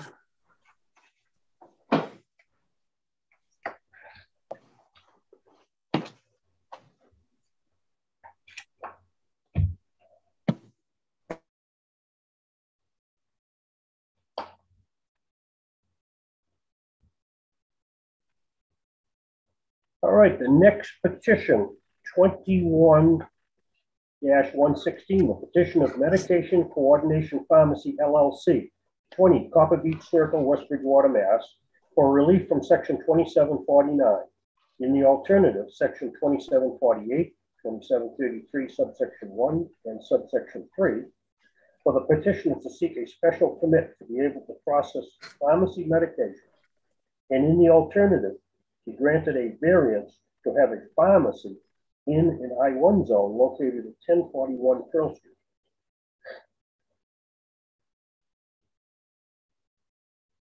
Mr. Chairman, if you're ready, my name is Attorney Jim Burke. I'm attorney at law with offices at 48 North Pearl Street. And I have the pleasure of representing Charlene Garnacia, who is seeking to open her business at 1041 Pearl Street in the large building that maintains lights and some other uses. It is in fact the corner unit that will be utilized for a retail pharmacy. The building inspector was kind enough to confer with me, review the zoning ordinances, and he reached the conclusion that in fact a pharmacy use is allowed in an industrial zone, and this is in fact an industrial zone. We are before you seeking a special permit to allow a retail pharmacy in that industrial zone. This is a sort of unique request from Charlene. While it's a retail pharmacy, it will not be a CVS, it will not be a Walgreens, it will not maintain household items. This is strictly a pharmacy that will deal with aggregation of medication, in which she will take orders from entities such as congregate care housing, nursing homes, and will prepare in bulk the medication as required. It will be transported by them to a particular use. They are not excluding any individuals of the public from coming on site and utilizing the services as a normal pharmacy.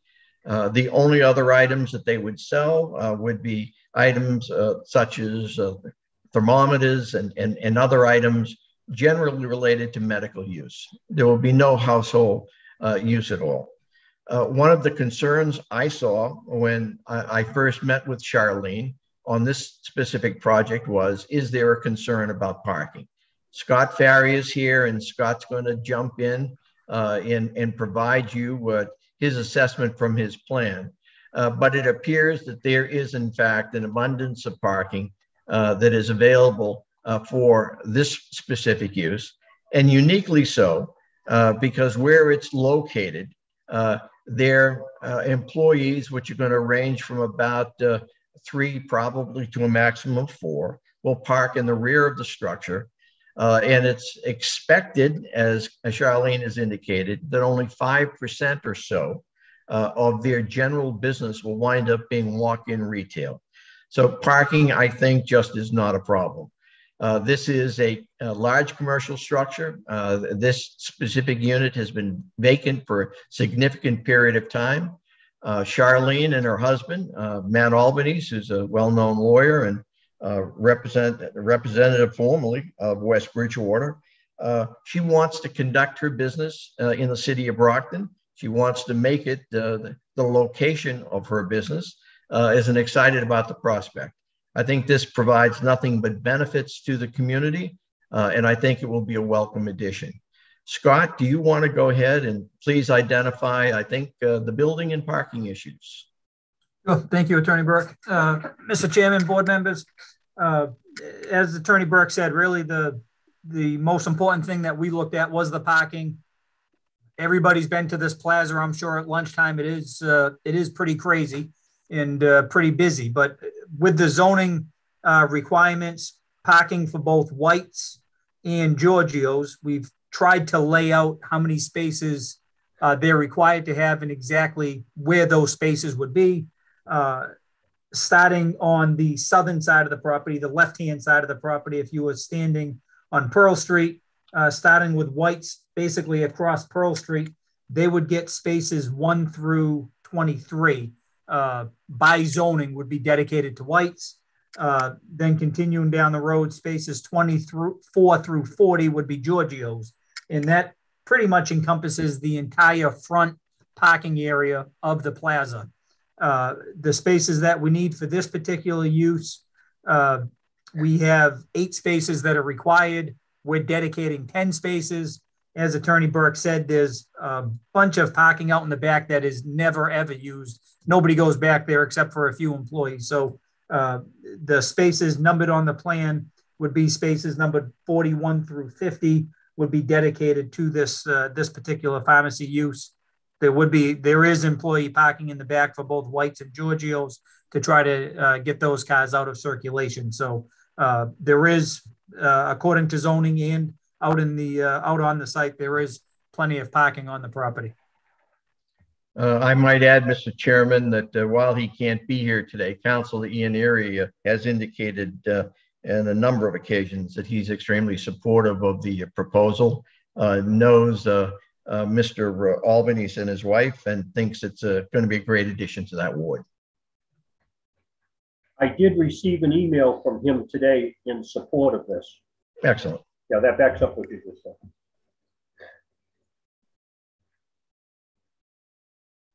Is that it? That is, yes. All right. A question I have is, by right, this petitioner can do what he wants to do in this building without zoning approval. I believe that's been determined in my discussions with the building inspector Plouffe. Yes. Okay. So the issue before us tonight then is the availability of civilians to come in off the street to purchase what they're making in this facility. Much like White's makes all kinds of cakes and the civilians come in and buy the cakes. Similar to the situation. Correct. A retail pharmacy. All right. I just want to let you know that my concern is I don't want to see this as a pharmacy that down the road is allowed to become a pharmacy like a CVS or one of those. I don't have any problem at all with designating verbiage here that would grant them a special permit to allow civilians to come in to purchase items that are put together on that property, on that premises, rather than calling it a pharmacy. I'm just concerned with the word pharmacy, that down the road, that we could be looking at a pharmacy in the industrial zone. So I'm looking at some verbiage that would allow them to sell to the general public what they're making inside that building. Can you comment on that? Yeah, I would be somewhat cautious because they obviously can't produce a thermometer. They can't produce, you know, a stethoscope. They can't produce a blood pressure cup. I think that if you approved it as a retail use, say as an aggregate pharmacy, that puts it into a different class. And that's what their business model is, and they'd be happy with that. So essentially what they do, again, from the aggregation perspective, is that they will get an order and they will package for a nursing home 10, 15 different requested pharmacy calls. Then they will ship them to that specific unit.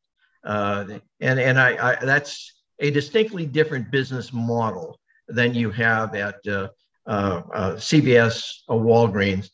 And I'll also point out, it's only 1,800 square feet, Chief. I just don't see how you could even attempt that expansion. So in their description of what they do, is the word pharmacy part of what they do? Well, we can't dance around it. She's a pharmacist and gets her request to fulfill orders of medications.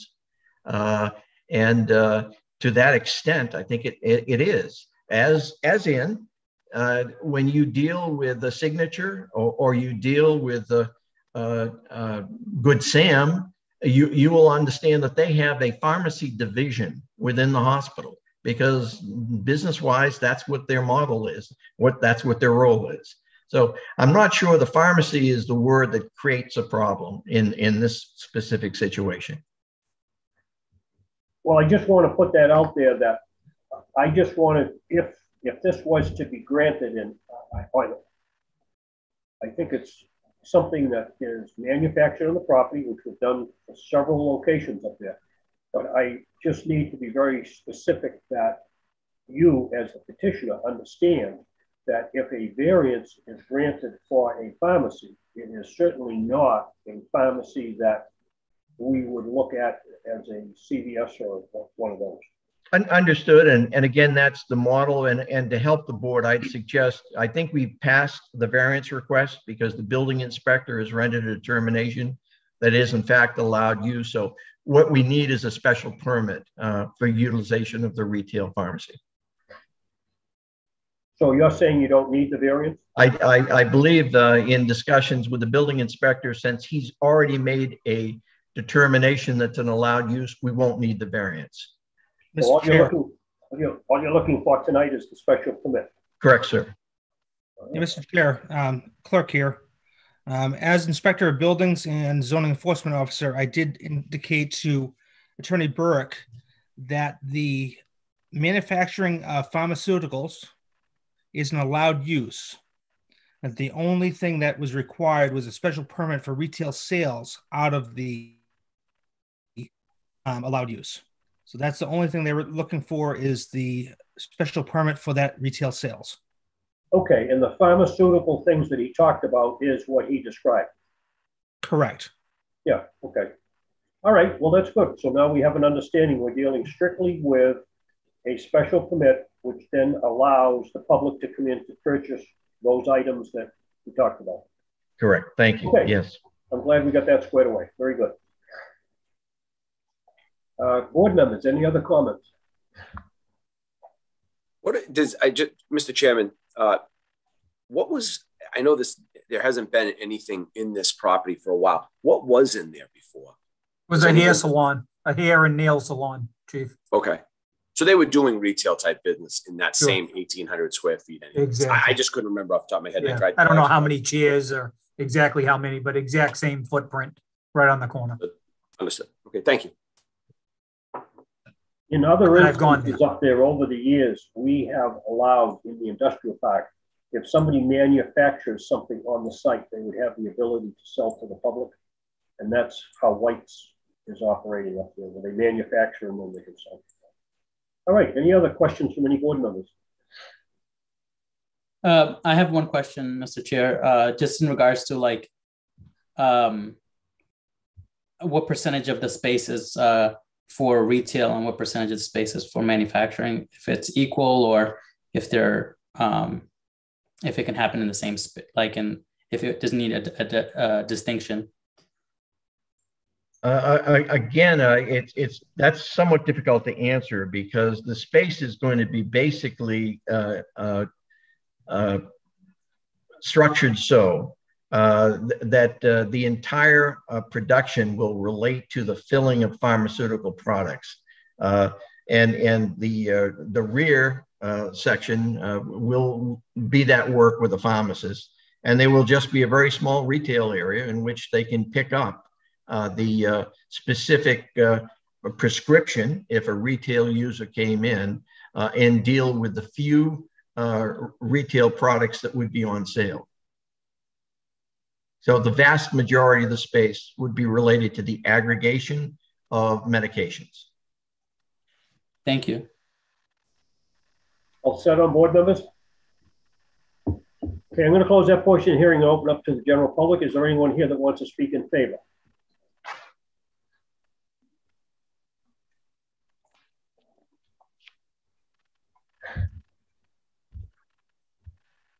I do not see any, Mr. Chair. I'm going to close that portion of the hearing. Is there anyone here that wants to speak in opposition?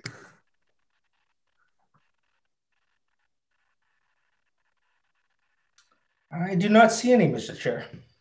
Close that portion of the hearing. Is there any public official that wants to be heard on the issue? Yes, there is. Please identify yourself. Good evening. This is Ward 4 City Councilor Susan Nicastro. It is not my ward. I am too familiar with this building because of White's Bakery. We won't even go there on how often I go there. And I've looked at the title to the property, and I know that White's Bakery and Pasta Bini, when it was located there, were granted several variances and special permits.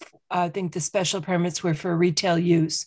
So I think it would be consistent with the treatment of the building if you went forward with it. I think it's a pretty benign use as it appears to be. And so I support this, and I'm happy to say so. Thank you. Thank you. Thank you. And we also have a letter of support that came in from Councilor Iannieri, and this is in his ward. Okay, no other public official. I'm going to close that portion of the hearing, and now I'm going to open it up for discussion for board members. Board members. Mr. Chairman, I think a space like this being unused is a shame for the city, and especially now we have someone that is ready to use it. That that would be really mainly, like Attorney Burke said, the aggregate portion. But they are going to be filling orders for nursing homes and the like. But people could come off the street. I think that I can't imagine a lot of people doing that. So I think it would be, I would think it would be so minimal, it would really not even interrupt that entire area, especially even the parking, but also the fact that it's going to bring in tax revenue for an open space that, is not even being used now. So that's all. I would add to that, Chief, if I can. It seems like it serves elderly population here in the city. So, with not only filling a void, it also serves a purpose. I would be in favor. I think the parking issue is more than enough when you look at what's even in behind the building. I went up and looked at it, and there was all kinds of empty spaces as far as parking is concerned. It's certainly a very small use. All right, any other comments? If not, I would entertain a motion. Motion to approve. Second. Motion's been made and seconded to approve. Will the clerk please call the roll? Mr. Leanis. Yes. Mr. Spinola. Yes. Mr. Sweeney. Yes. Chief Nardelli. Yes. Chair Galligan. Yes. Mr. Chair, that's 5 in the affirmative, 0 in the negative. We thank the board for its consideration. Okay, the vote is 5 in the affirmative, none in the negative. The petition special permit is granted.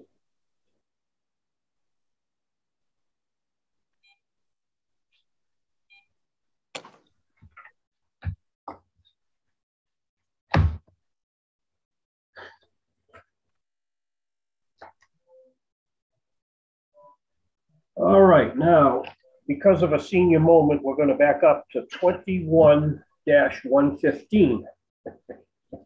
Sorry, I wasn't going to say anything, Mr. Chairman, but I know. I knew you'd bring it up. Thought my paperwork was out of order. I thought I did. I thought I was backed up. That was just a test for you guys. All right, good. All right, so 21-115, the petition of Crescent Street Land LLC, 651 Washington Street, Suite 200, Brookline, Mass. For a special permit from section 2748, 2729, 2710. Table 2, 2749, 2763, 2765, 2766, and 2767, to be allowed to construct and operate a self-storage facility in excess of 60 feet in height and with signage as requested in a C2 zone located at plot 260 Crescent Street. Mr. Chairman, if we're ready to go, I can again identify as Attorney Jim Burke with offices at 48 North Pearl Street in Brockton, Massachusetts. And I have the pleasure to represent Crescent Street Land LLC. Crescent Street is a part of, although a separate parcel, the Crescent Street mall crossing, street crossing shopping plaza, and is owned by the Cohen family, who have owned it since approximately 1985.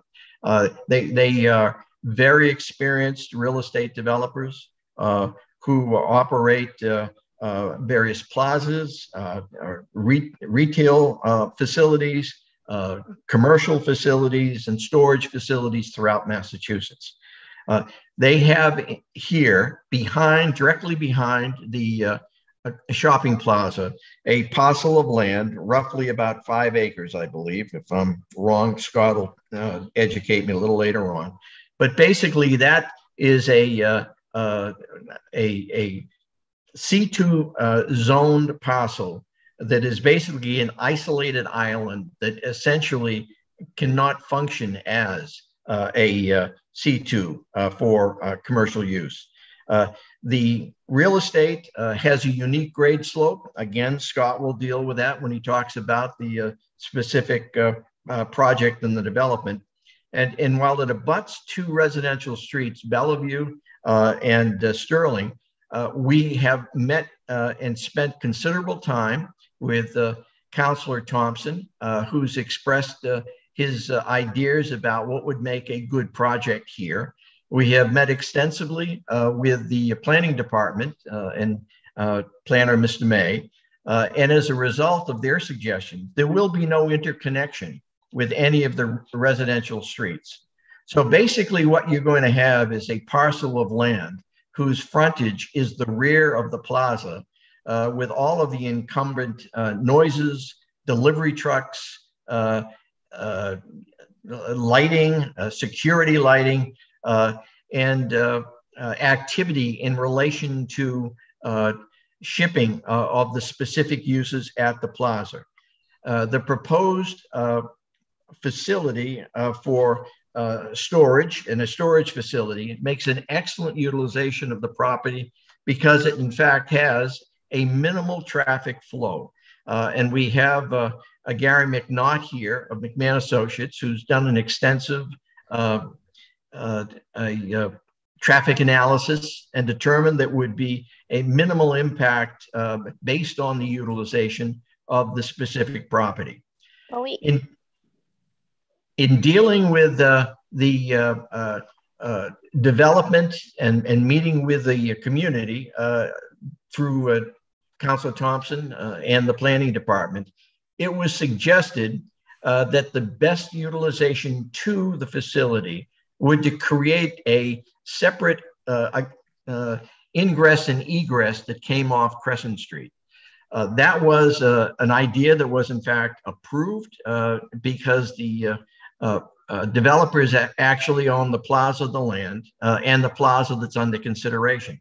So what you can see, and Scott will run you through it more thoroughly, is that we're creating an opening that will be a structured way, which will identify the entrance to the rear of the facility, which will, for the first time, generally cut off a flow through from what used to be the area near Christo's so that there will no longer be free-flowing cross-traffic, but they'll be in channeled islands.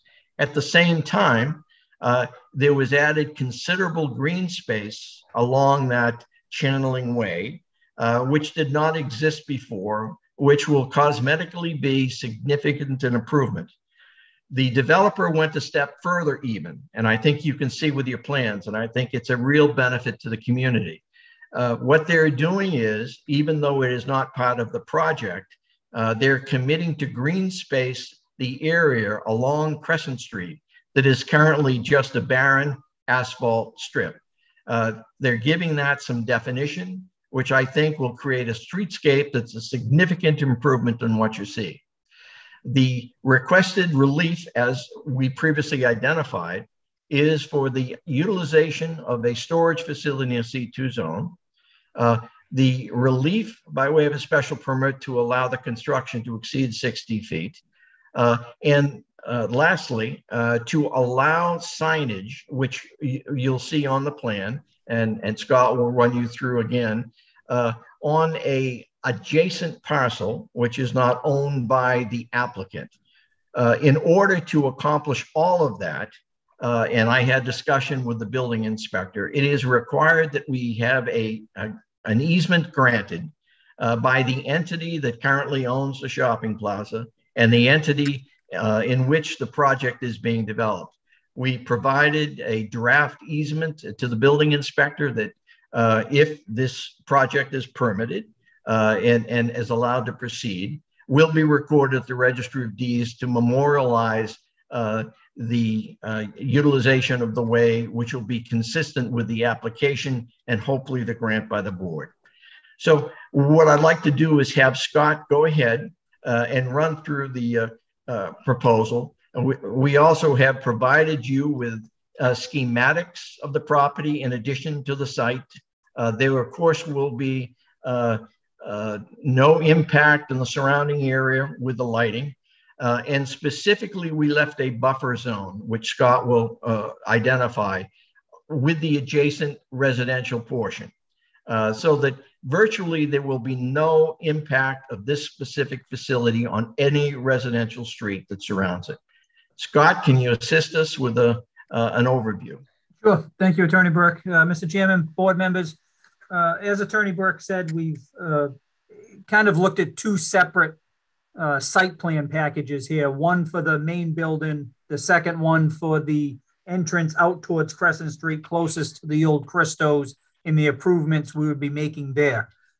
So I'll just start out with the main building, the parcel of land in the back. It's, as you can see on the plans, it's behind the existing mall. Right now it's mostly wooded. There is dumping that goes on. To be honest, it's not a pretty parcel. It is buffered pretty heavily from Sterling and Beaumont Ave. So the residential properties on Sterling Road are buffered to the property and to the plaza. As part of our construction, we're more than 100 feet away with our building to the closest residential structure. It's about 150 feet to the closest house. So we will be maintaining that landscape and vegetative buffer that's there right now. So all of those trees that exist currently around what is, I guess, the Center City Gym is the last commercial property on Sterling Road. Everything around that is going to remain treed. We've got, really, it's a good looking site. We've got about 18 parking spaces proposed on the site. Plenty of green space is going to remain, and we're going to propose some new landscaping across what would be the front of our building to kind of separate our building from the rear of the plaza. And then as far as the circulation goes, just to kind of meld into that section of it, everybody coming out of our driveway is going to be encouraged and directed to take a left-hand turn away from the Popeyes end of the building to go around the building and come down the new travel way towards Christos. As Attorney Burke said, the signage for the storage unit will be on the Christos end of the property. So there'll really be no reason at all for anybody to enter this plaza along the McDonald's Popeye side to get to the storage facility. Everybody will be entering and exiting from Christo's. As with all of these type of developments, we have to go through the technical review and site plan process, where all of the parking issues, traffic issues will certainly be scrutinized at that point. We have drainage facilities proposed that'll handle all the increased runoff from our development. So we really don't see any impacts at all that the proposed storage facility will have. Then just to quickly flip, Mr. Chairman, to the entrance in the sign, again, along the Christo's side of the property. As Attorney Burke said, in talking to Councilor Thompson in Planner May, they really wanted to encourage us to get everybody to use that end of the property. It is kind of a free-for-all out there right now, from Crescent all the way across the plaza through the Christo's in the back towards Beaumont. So what we're proposing is our entrance and then a green strip all the way alongside our entrance, our parking lot, between our parking lot and the Christo's property. So there'll be a green strip there where right now it is just a sea of paving. In addition to that, as Attorney Burke said, we're going to create about a 4-foot landscape strip along Crescent Street, just to provide a little bit of a break in that sea of paving, as was discussed. So that would all go along with that, the proposal that we have for our sign right there on Crescent Street, abutting Christo's, sir. Could you speak to the grade change from back to rear? Yeah, right. There is on our subject property for the storage unit. There is a considerable grade change from the back of the property, Center Street Gym, to the front of our proposed building and the rear of the existing plaza. So that's part of the hardship on the property. In addition to that, there are about 3 separate easements that do go through the property. There's an electric easement that runs basically parallel to the existing plaza. And then there's a sewer and drain easement that cuts across basically perpendicular to the plaza. So there are encumbrances on that property that do kind of affect the size and the shape of the property. So, Mr. Chairman, members of the zoning board, for the statutory hardship, there are circumstances relating to the size, shape, topography, and soil conditions of this specific property that affect the property and not the zoning district as a whole that creates a hardship, financial or otherwise. You have the grade change, which is clearly identified in the statute. But otherwise, what you have is an isolated C2 island that will never be used for anything that doesn't require a variance of this board. And I don't think you could have a greater passive use than what we're talking about that will in fact benefit the community, have the opportunity for services to provide to the community. And interestingly enough, in talking with Mr. Cohen, I think the average turnover for a facility is something like 18 months now. So you really do not have a great deal of turnover. You have basic consistency utilizing the warehouse facilities. I think it meets the required statutory requirements for a hardship. I think it's an exceptional project. It will create a great tax-based increment improvement, and it will be a benefit to the community. And we respectfully ask that the zoning board grant the relief requested. Board members, any questions?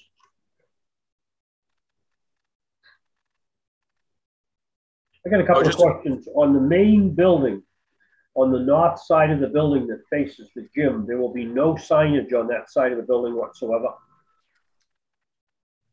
That's correct. Yes. The loading dock to get in and out of this building would be on the south side of the building facing the back of the current plaza.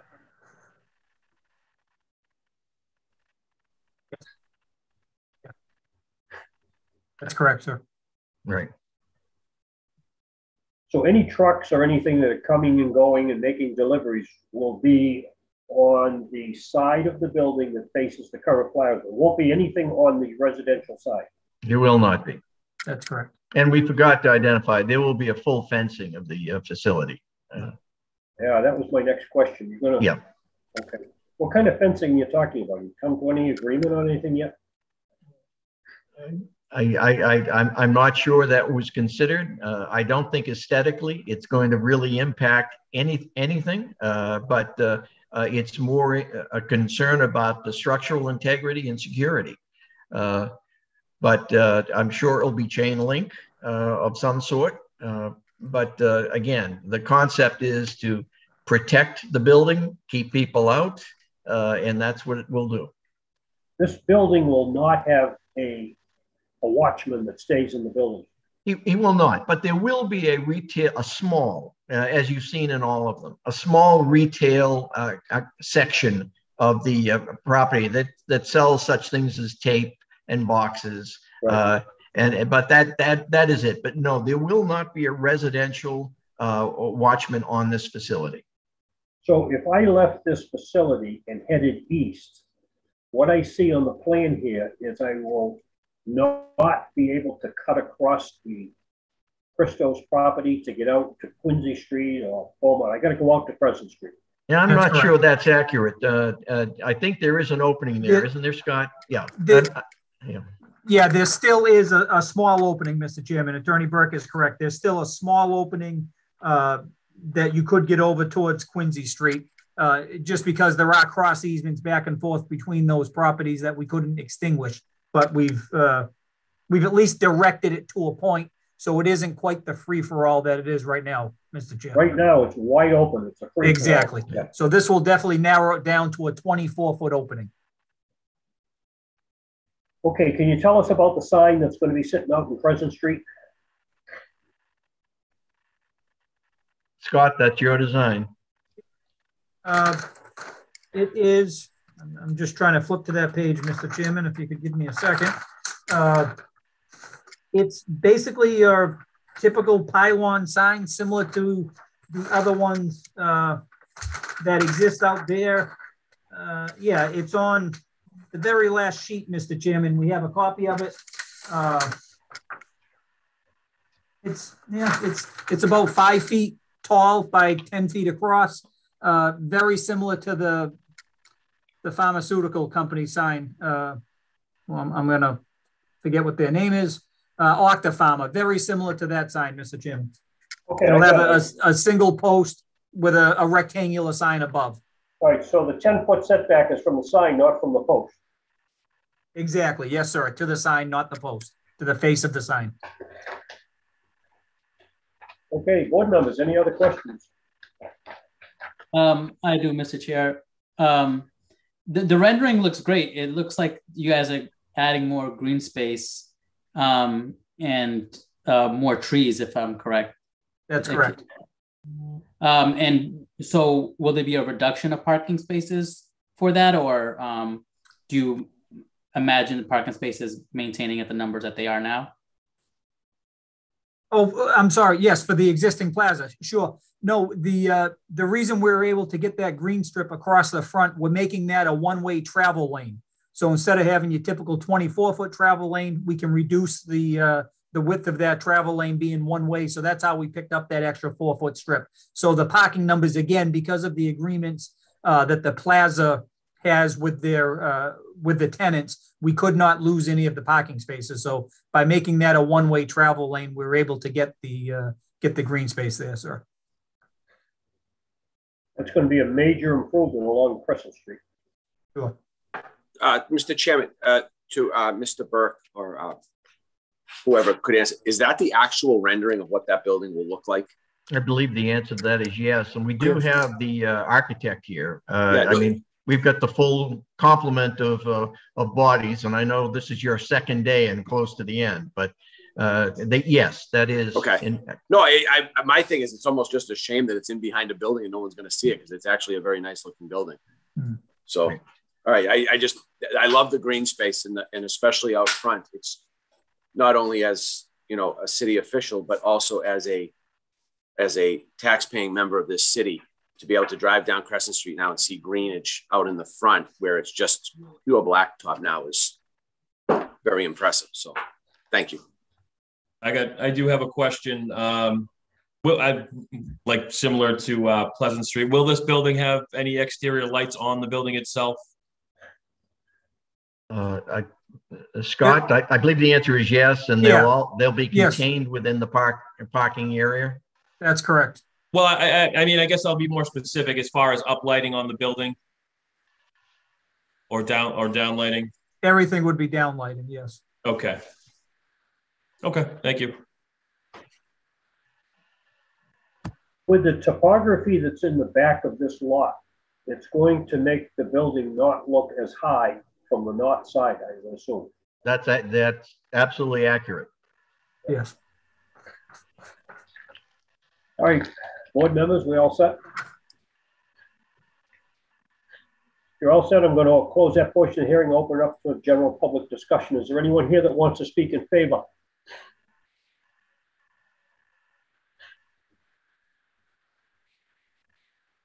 I see none, Mr. Chair. Seeing none, I'm going to close that portion of the hearing. Is there anyone who wants to speak in opposition? Again, I don't see any, Mr. Chair. Seeing none, I'm going to close that portion of the hearing. Is there any public official that wants to be heard on the issue? Yes, good evening, Mr. Chairman and members of the board. Jeffrey Thompson, Ward 5 City Councilor. Mr. Chair, I'm speaking in support of this petition. I have had the opportunity to walk this property with the owner. As stated, it's currently a wooded area which is plagued by illegal dumping. The intended development of the storage facility, I think, is a great soft commercial use for this property. There'll be, as stated, there'll be very little traffic coming and going to this facility, and it will provide a buffer between the residential zone in the north and the plaza in the south. Additionally, as discussed, there will be 46% of green space on this property. So I believe that will provide, beauty in this area. And so I do appreciate that. Working with the developer, as stated, we agreed that there will be no access to this facility from Sterling Road or from Beaumont Ave. So there'll be no additional traffic along those streets making their way to this facility. Also, as stated, there will be a planting buffer running alongside the property, separating the state-owned Christo's lot with the plaza. And that's going to reduce basically the shooting gallery that exists today with all the cross traffic in that area. So all in all, I believe this is a good use of this property. I believe it does not substantially, is not a substantial detriment to the public good, and it does not derogate from the intent of Brockton zoning laws. So again, I'm in favor of this project. I think it's a good addition to this area, and I ask for the board's support on this matter. Thank you, Mr. Chair. Thank you, Council. Any other elected official want to be heard on the issue?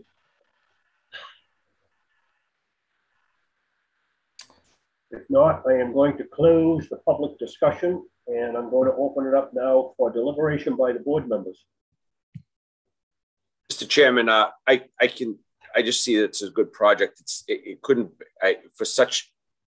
for a building of that nature, it couldn't be obviously located in a better spot, but by the renderings, it's such a nice looking building. We'd like to almost get it up front, but that's not what's going to happen. But I think just where you see it surrounded, the traffic situation they've planned out, I think with vehicles in and out, I think will be a nice piece for that area. And then bringing up all that green space around the front and around the building will be very nice. I'll add to that and just say that the councilor brings a good point with it being a dumping ground currently. So I think it hits all the prongs. We've got several of these around the city, and I don't ever remember a problem with traffic related to these. I'm sure when this thing first opens up, there's probably going to be a lot of traffic, but once it's up and operating, I think the amount of vehicles coming and going from this place is going to be pretty reasonable. And in our zoning, we really don't have this thing described anywhere in zoning, so this is going to be a use variance also to allow them to use this for a storage facility. I will make a comment, I guess, to the petitioner and whoever else wants to listen to this thing, that we allowed one of these to go up on Oak Street, Oak and Battle Street. And I can remember the night of the hearing, we had the engineer there, and I asked him, when these things are built, does engineering ever consider what's going to happen if the sprinkler system goes off in this building, where the water is going to go? And my question to the engineer was, is it possible to, when they construct this place, to pitch the floors to drains? Because in my past experience as a fire chief, and I'm sure the current one will tell you, that once the sprinklers go off in these buildings, to try to get rid of the water that's going to infiltrate into all of the compartments that are locked up, it's quite a problem. So I'll just throw that out there just to let whoever's going to be building this know that to put some floor drains in this thing would be a good thing to do.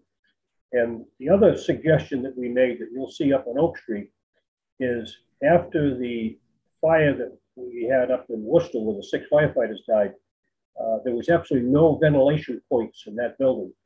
And when you get a big storage building with no ventilation points in it, with a fire, it is a very difficult operation for the firefighters. So the suggestion was made up on the top floor to put windows around the perimeter.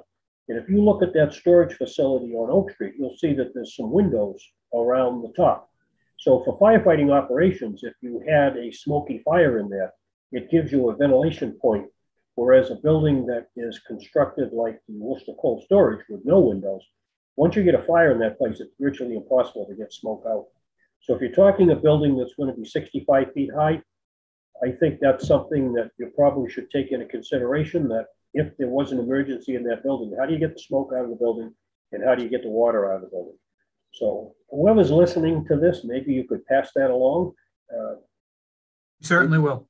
Yeah, and the night that we had the hearing on Oak Street, the guy said nobody had ever brought that up before, and he says, I'm going to include it in this building.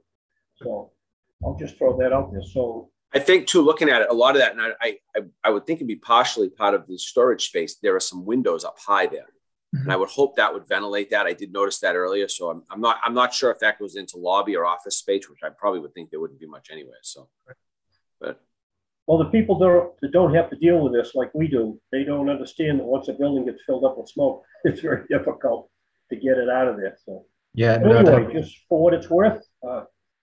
Yeah, I'm speaking for the architect, and that is duly noted. And people's safety on that point is obviously of concern, and there is other noted instances of people dying of smoke because of that wasn't taken into account. So it's a good point. Well, sprinklers put fires out, but after the fire's out, now you got to deal with all the water. In a building that has so many locked compartments, it's a real problem. Sure. Okay. Any other comments by board members? I'll just say I love the rendering, and I just hope that, you know, when it's finally built, it looks just like this, because this is exactly what the city needs. So, you know, let's just hope that this is what actually is executed at the end of the day. Well, we'll hold their feet to the fire.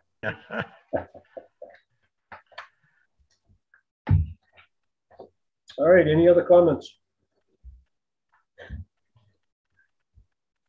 The board would entertain a motion if we're ready. Motion to grant. Second. Motion has been made and seconded to grant. Will the clerk please call the roll? Mr. Leanis. Yes. Mr. Spinola. Yes. Mr. Sweeney. Yes. Chief Nadelli. Yes. Chair Galligan. Yes. Mr. Chair, that's 5 in the affirmative, 0 in the negative. All right, the vote is 5 in the affirmative, none in the negative. The petition is granted. Thank you, folks. Welcome. Good night.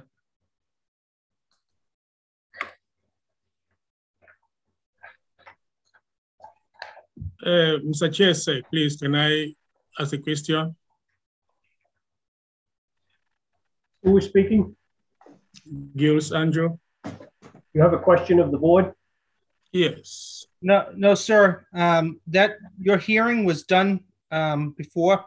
The vote is final. So you must wait until you're allowed to come back by the planning board. That is finalized.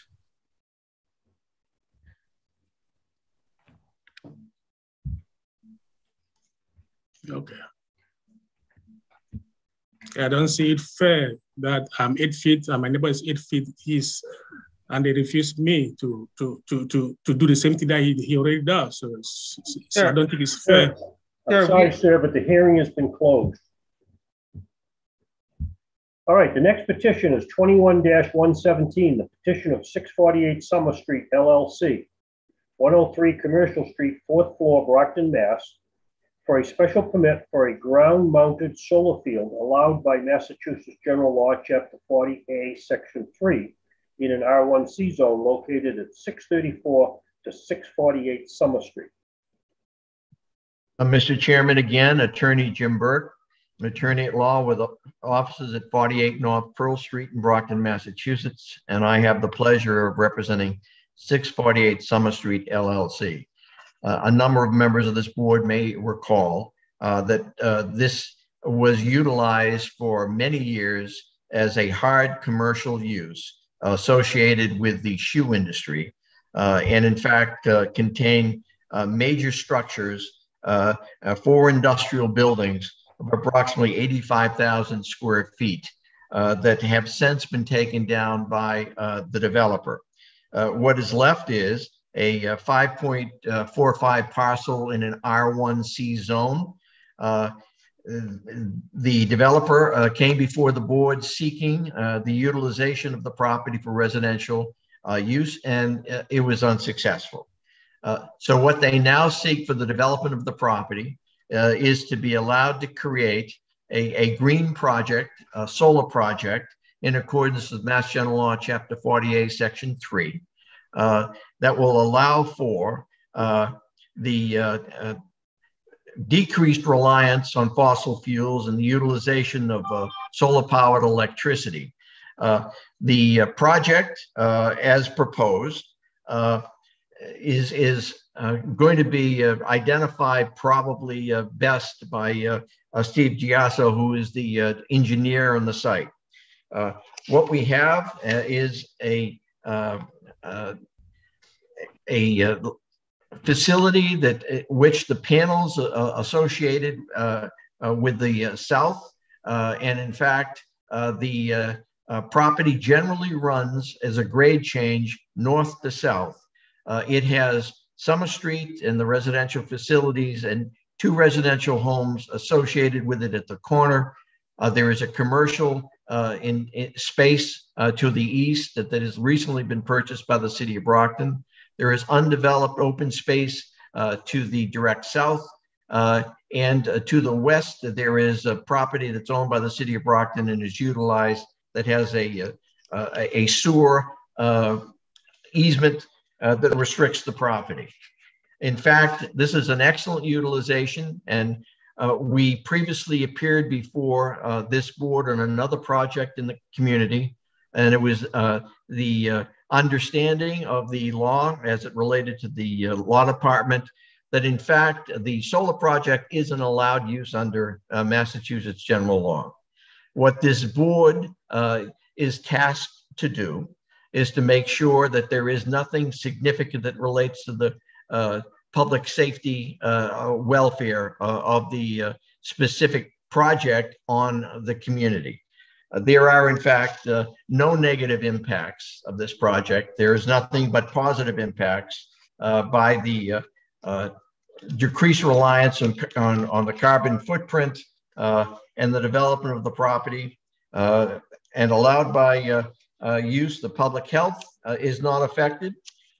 because the public safety is not affected, because there'll be open access for police and fire on a 24-hour basis. And the public welfare, again, we touched upon that, is nothing but positively impacted by the green project itself.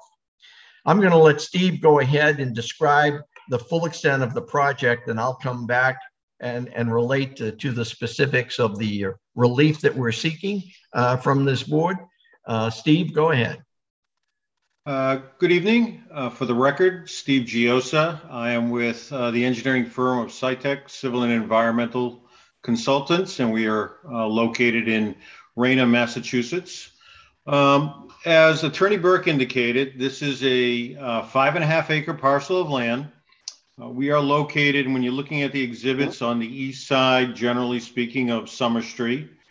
And again, as Attorney Burke indicated, this was an industrial site with an extensive asphalt surface, numerous buildings, very large scale, that did fall into disrepair and were demolished in the not too distant past. And the bulk of the site does slope towards the middle. So when we started the evaluation process for this project, we retained the services of a qualified wetland specialist, knowing that there was water draining through the site and adjacent wetland areas, had those areas identified under the provisions of the Wetlands Protection Act. And we proceeded to design the site with the understanding that although there were no wetlands specifically on the property, and that was determined by the Brockton Conservation Commission, there were buffer zone areas that extended onto the site. So areas of jurisdiction under the Massachusetts Wetlands Protection Act, and as enforced by the local Conservation Commission, mandated that we file an application with the commission for any project undertaken on this site. So we designed the project, looked at the important elements as it pertained to the adjacent wetland areas, which are really erosion and sediment controls, drainage evaluations, making sure that we were not going to increase the amount of water draining to adjacent properties, and also making sure that the water quality was of a sufficient quality to meet the applicable standards of the Wetlands Protection Act. We completed the design and submitted our application to conservation. We have gone through that process.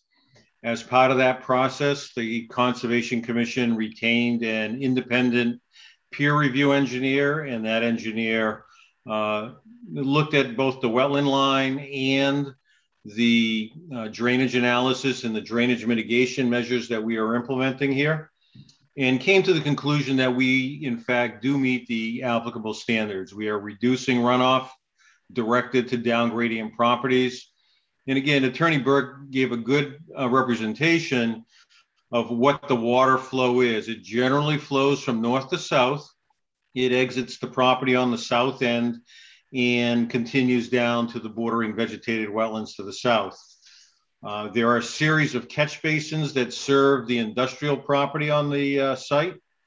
And one of the things we're doing is by eliminating all the buildings, all the impervious pavement, with the exception of our access drive and a couple of equipment pads, we're significantly reducing the volume of runoff being directed off site. But we're also retrofitting each of the catch basins that are on site so that we can get water quality screening for any runoff that does originate on the property. So we're doing water quality inserts in each of the catch basins. And we're also required under our permit from conservation to go in and clean out the drain lines, making sure they're functioning properly. So you've got an older site with an older drainage system that's essentially not had a lot of service over the years, that's really going to get a major upgrade with the redevelopment of this particular property. From a design standpoint, we have a single point of access coming in off of Summer Street. That access is opposite Coral, and we'll enter the site through a security gate. The entire perimeter of the site, under Massachusetts regulations governing solar projects, will have a 7-foot chain link fence. completely surrounding the project. There will be a gate at the entry point with a Knox box for emergency vehicle access. And then we'll have a paved entrance drive, which will parallel Summer Street for the long-term maintenance of any of the equipment on the property. And we've created a little turnout for that, those vehicles. Those vehicles are typically limited to vans or small pickup trucks once the facility is up and running. So we have a very limited need for long-term access other than for routine maintenance and obviously for emergency entrance at any point in time. Supporting the project or parts of the project will include obviously the solar panels or the modules. As in all of these projects, the modules are oriented with a south directional face. So they are set at an angle, but they are also angled directly to the south. And that allows us to maximize the energy production on the site for the longest period of the year, especially when the sun is lower in the horizon this time of year.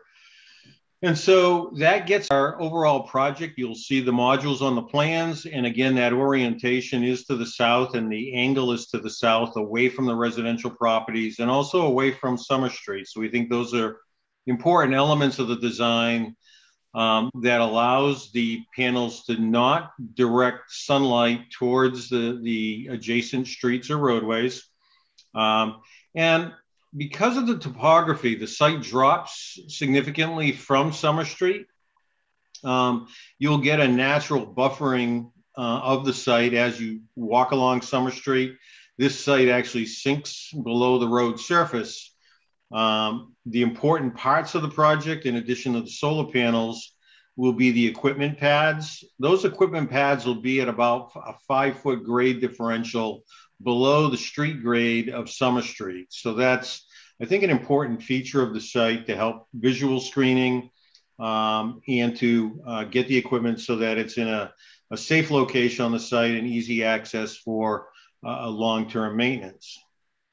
The equipment pads will serve the inverters and transformers, the other equipment that's needed to convert the solar energy to a form that can be put back into the grid. There will be battery storage on site. So energy storage for off-peak production periods will occur on the property. And those are standard and actually mandated today by the programs that the state puts into place for these solar developments.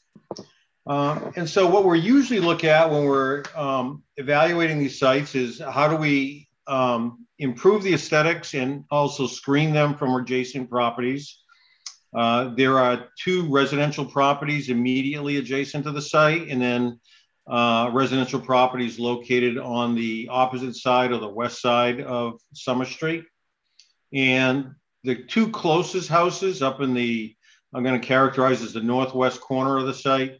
What we are proposing is a double row of evergreen plantings that would create a vegetated screen in addition to the chain link fence screen in that area. And then along Summer Street, we've set our enclosure fence off the layout line of the street so that we can plant a planting strip separate from the paved surface of Summer Street so that we have some buffering. And that will give us, again, an evergreen planting strip along the frontage of the street. We've got a mix of plants. We have a landscape architect who selected a mix of junipers, white pines, and rhododendron. They have been used for other solar projects we've been involved in. I've personally been involved in about 20 of these projects throughout Massachusetts. And this particular site, I think, lends itself really well as a low intensity use. So when you look at the alternatives for the property, the former industrial use, potential residential subdivision development, you're going to have a use here that does not rely on municipal services, that does not generate traffic of any substance. Once the construction is completed, You basically have a site that there may be a vehicle coming here once a month at most to check on equipment, make some minor adjustments, do the normal housekeeping, and then coming in periodically to maintain the grass areas, the landscaping, those types of things. So very little activity once we're finished construction. And from a construction standpoint, we've set the site to work with the natural topography. So we are not proposing wholesale grade changes on the site. We're going to work with the natural slopes of the natural topography to the extent possible. There are a couple of areas that are a little steeper than the specifications for the solar generation can tolerate. So we'll be doing a little bit of grade changes towards the back and obviously terracing off some areas in the front. But for the most part, there is no large scale earthwork proposed for this particular project. So a lot of these projects we get involved in are going into undeveloped land, never the best situation. Here we're taking a former industrial site and converting it to a green industrial facility, if you will. Again, very low impact to the community and the neighborhood, and I think it's providing some important source for green energy. I think that's the overall overview. I think on the perimeter of the site, I hadn't mentioned this. Nope. I'm sorry. Sorry. Okay, I'm sorry. Inside the site, we are creating a 30-foot clear zone all around the perimeter between the fence and the closest point on any of the modules. And from a separation to the residential properties, the closest equipment pad to the closest resident is approximately 120 feet and down gradient. So in basically a little hollow and 120 feet horizontally away. So we think that's a nice separation from any of the equipment that will be installed on the site, from any of the close residential properties. I think with that, that's probably an overview of what we're proposing, and I'll turn it back to Attorney Burke. Great. Mr. Chairman, as you know from the documentation, we provided an operation and maintenance plan for the facility. We've also prepared a decommissioning plan for the facility. We have a glare study that indicates that there is no impacts. And I would suggest that the project as built has taken great pains to attempt to accommodate its abutting neighbors. And they extensively buffered this project. There is absolutely no requirement under solar regulations that a project be totally buffered from the surrounding areas. However, I believe based on the representation of the engineers and the contractor, that if someone were walking along or driving along Summer Street with the buffering in place, the grade change, there virtually would be no visual impact. And I think that's a credit to the developer in attempting to reach out and accommodate the abutters of this project. It'll be here passively for a period of about 20 years. And I think that the board already knows, but the way these projects are developed, you first require a filing with the National Grid, and it's a very expensive and extensive project.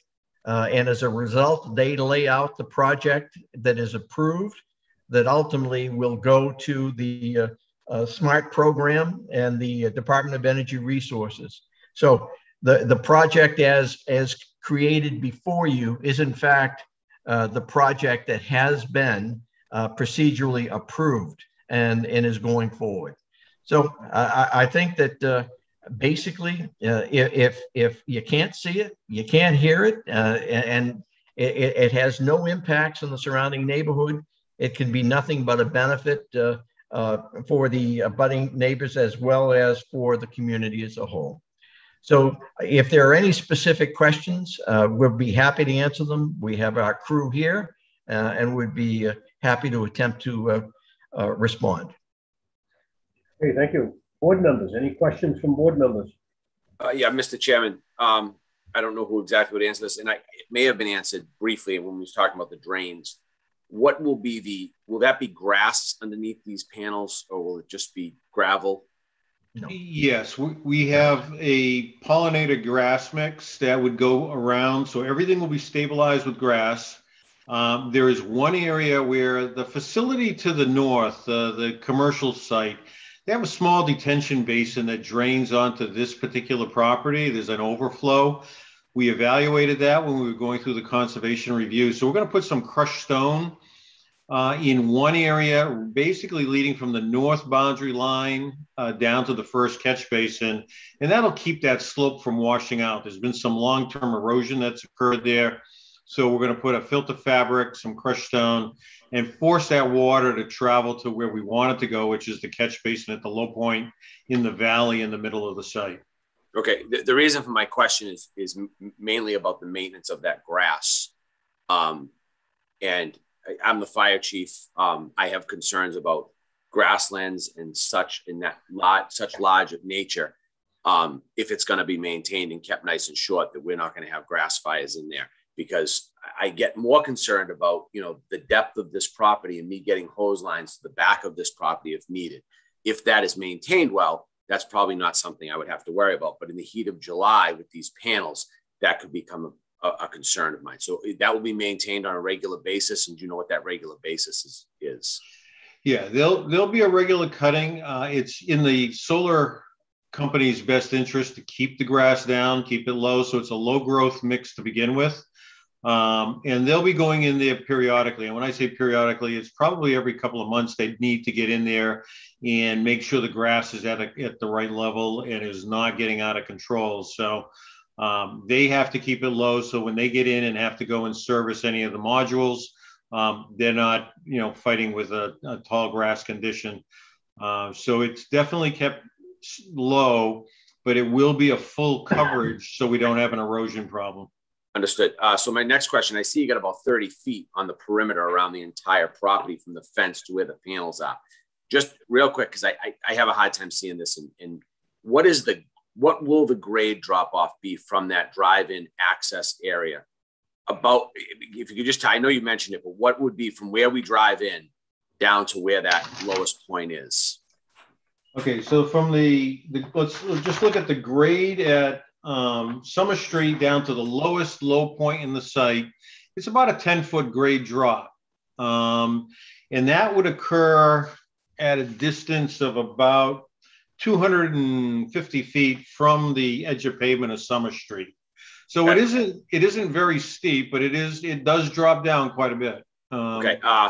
Next question, the batteries up front, the Tesla Megapack and all that of that nature, there will be external, I'm sure through code, you'd have to have external shutoffs and measures of the like accessible from that driveway. Is that going to be a drop down to get to those? No, the actual grade between the access drive and the equipment pads is probably about a 6-inch to a foot drop. Okay. In that area. They're pretty uniform with the drive. Okay, understood. And again, obviously nothing we can do about the panels. We know they're always on. And in regards to, if there's sunlight on them, they're going to be live. Right. So I think that's one thing that the general public doesn't understand. We had an incident a couple of summers ago now on another project similar to this on the old city dump area on the east side of the city, where we had fire and it impinged on these panels. And that was our biggest concern, was the panels are still live. Can't shut them off once, unless it's dark out, that's about all we can do. So power packs are what we can work on. You got about a 30-foot perimeter for me to get stuff around. Now, would there be any access to get apparatus? That is 30 feet. But when we look at those grade differences, that it's just kind of hard to imagine those grade differences. That big drop off is mainly in the middle to the back of the property. It's not necessarily on those sides where you come to the end of that driveway. Is that correct? That's correct, Chief. Yep. Okay. All right. Thank you. That's all I have, Mr. Chairman. Thank you for your answers. Appreciate that. Mr. Chair, if I may. Yes. So just if someone could answer my question, just street view, what does this look like driving by? Are we just looking directly at panels? No, from the street side, you will see you'll be coming at an angle. So if you're driving down the road, you'll see the vegetation we're setting in front of the fence. So between the fence line, and the fence is set back about a little over 10 feet, maybe about 12 feet from the edge of pavement of Summer Street. And there'll be an area for obviously a pedestrian walkway if anybody wants to walk along the street.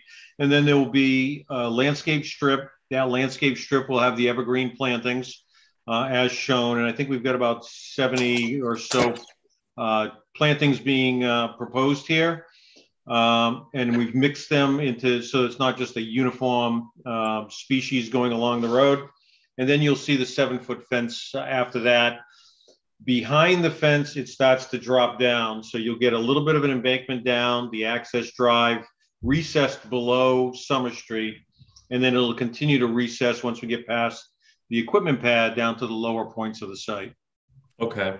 So there will be some buffer. It's not going to be completely blocked. So you could see if there was an issue in there as far as police or emergency vehicles, if the pedestrian could call something in, if there was a problem, not totally blocked. That is correct. We basically spaced it with a few gaps because, again, I know you folks are all very familiar with the site. There's been some issues with people on this property who probably are doing things they shouldn't be doing. It's been a difficult piece of property for us to work on with some of those activities. And I think this is going to help eliminate a lot of that, and we will have good visibility. Okay. Thank you. Question I have, is there any night lighting involved here? No. What about security cameras or anything of that nature? Is anybody going to be watching this site off-site?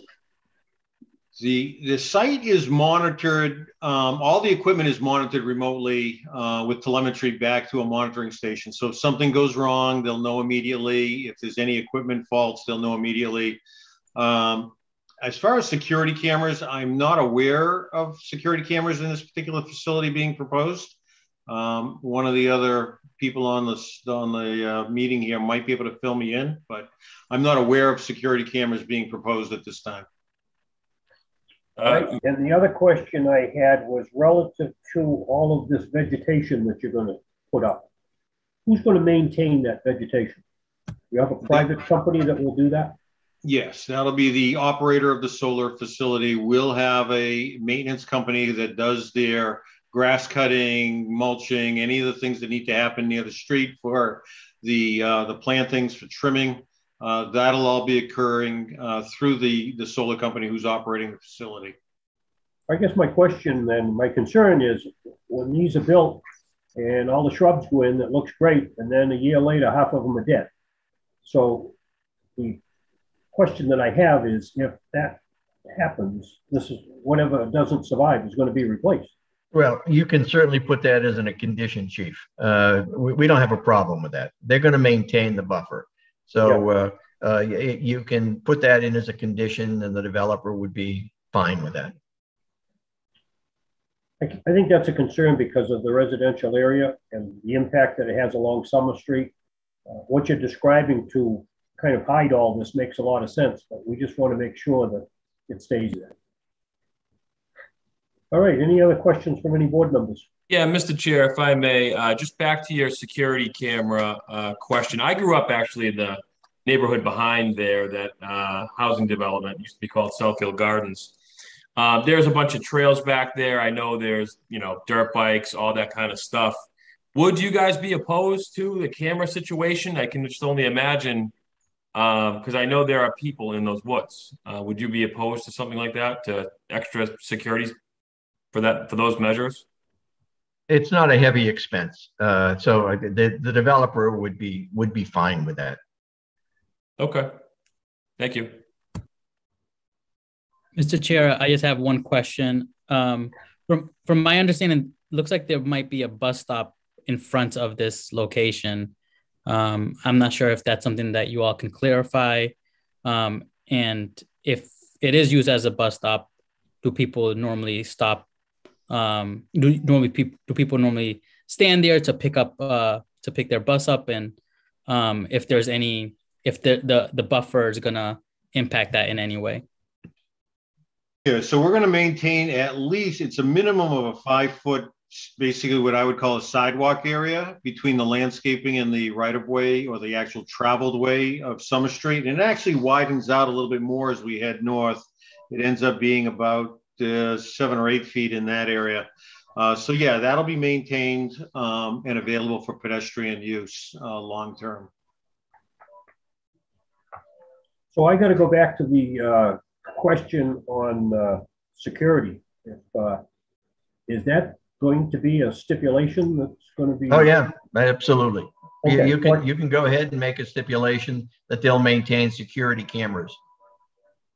Knowing what we just heard about potential problems, I think it's a good idea. Yeah, I think that would serve the community best. If there is any mischief that happens, we have camera footage. I would also say on top of camera footage, on top of the camera, we'd also just need lighting. So there will also be lighting added to, right? I don't think they want lighting here at night, to be honest with you.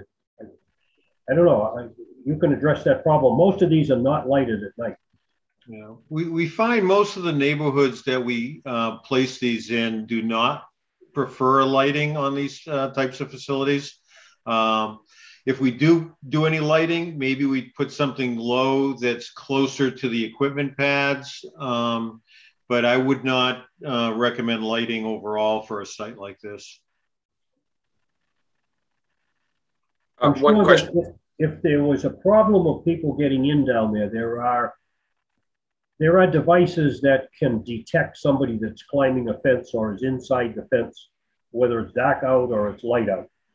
So when I talk about security, what I'm thinking of is if there's security cameras that are watching the site, and if by chance it became a problem that somebody was getting in there, I'm sure they could upgrade that security so that it would be a perimeter type thing that if anybody breached the fence, it would immediately detect that whether it was light out or dark out.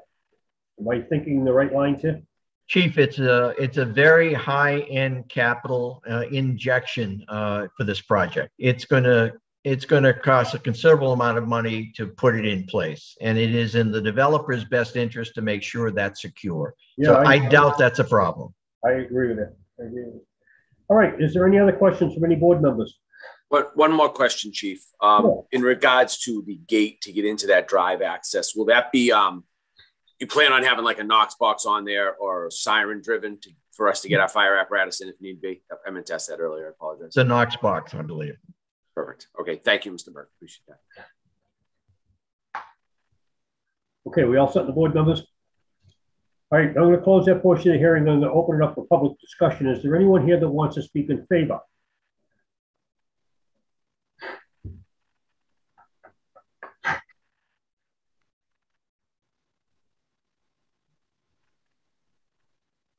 Mr. Plouffe, I see a Miss Damari Rosado. I'm not sure if you see that. Hi, yes, I'm actually the resident at 643 Summer Street, directly in front of the property itself.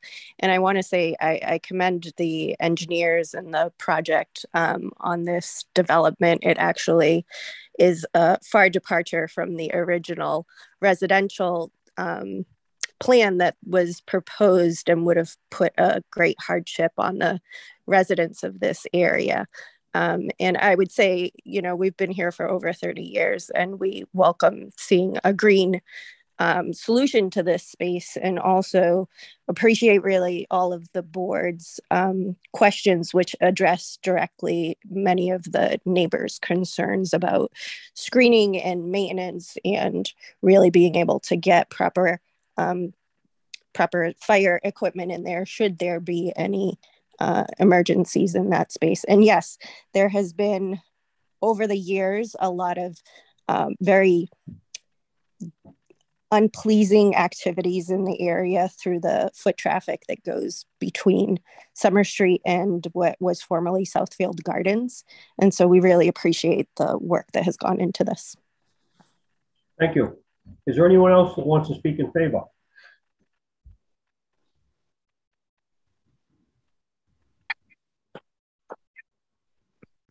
I'm not seeing any, Mr. Chair. I'm going to close that portion of the hearing. Is there anyone that wants to speak in opposition?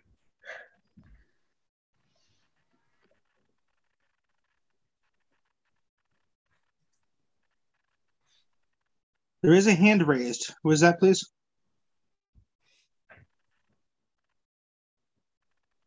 I believe from the screen that hand raises the developer.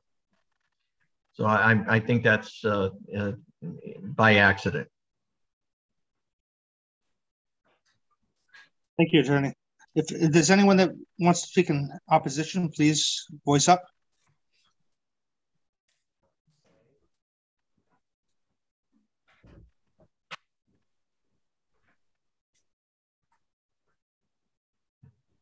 I think you can hear, Mr. Chair. What is it? I think you are clear, Mr. Chair. No additional people. Nobody in opposition. Okay, I'm going to close that portion of the hearing. Is there any public official that wants to be heard on the issue? Yes, please. Ward 4 Councilor Susan Nicastro. This property is located in Ward 4 on Summer Street. And I've reviewed the materials which were forwarded to me by counsel for the developer. He makes reference to Mass General Laws, Chapter 48, Section 3, which is the Dover Amendment section. But at the very end of it, it talks about how zoning can prohibit or unreasonably regulate the installation of solar energy systems, except to protect public health, safety, or welfare. That's where your stipulations have to go. Our own special permit ordinance 27-49 allows you to impose conditions and safeguards to protect the surrounding neighborhood. I do want to see you impose stipulations along the lines that you've been discussing this evening. At the end of the day, this is a commercial use in the middle of a residential area. I did host a neighborhood meeting on this matter in October. The applicant's consultants came and presented their plans. There were, I believe, 50 plus residents of Ward 4 present, and good questions were asked. I believe I attended a tech review on this. I was concerned about the buffer and it being fenced, and so that's good that it's going to be fenced. In the maintenance plan, it talks about there will be signage so that if anyone sees anything happening there, I guess those Tesla batteries sometimes have some issues, although they're otherwise reliable. The neighbors need to know where they can, who they can call. And so signage on the front of the place will be very important. I did have a look at the decommissioning plan. It seems very thorough. I am interested to know, and it doesn't say this, what is the life of a solar field like this? Can someone answer that?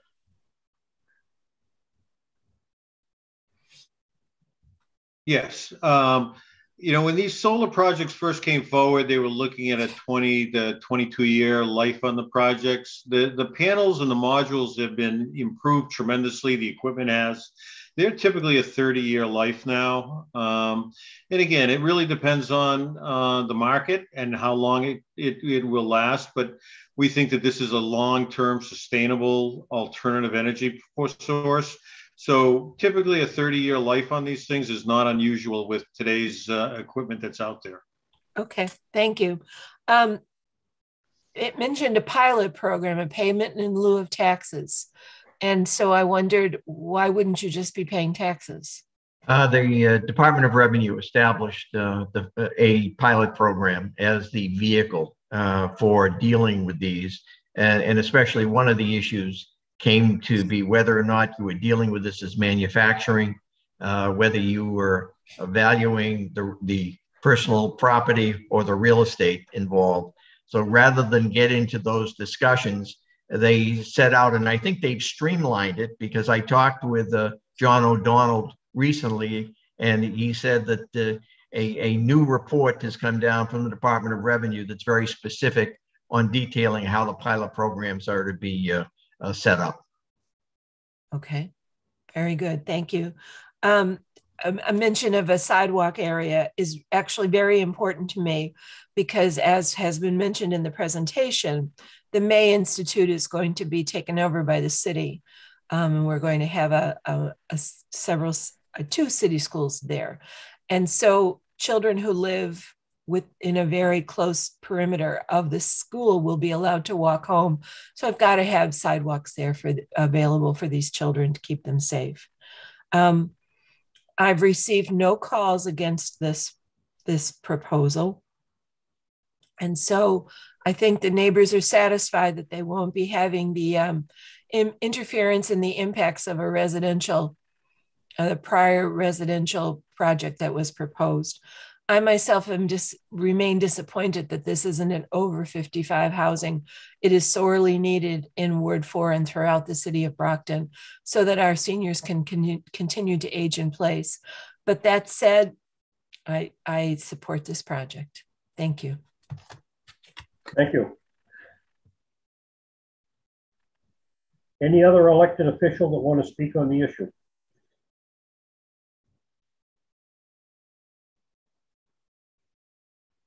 Now I'm going to close that portion of the hearing. The public discussion is completed. I'm now going to open it up for a deliberation by the board. Board members. Mr. Chairman, I would say this is, from all we hear, is obviously a good project that will be good for the neighborhood. That behemoth of a building that was so decrepit, had multiple fires in it over the years, was too bad that the neighbors had to endure that for as long as they did. I think what looks to be that's going to be put in there is something that's going to be just in place. No one will know it's there except for the green space that they will see.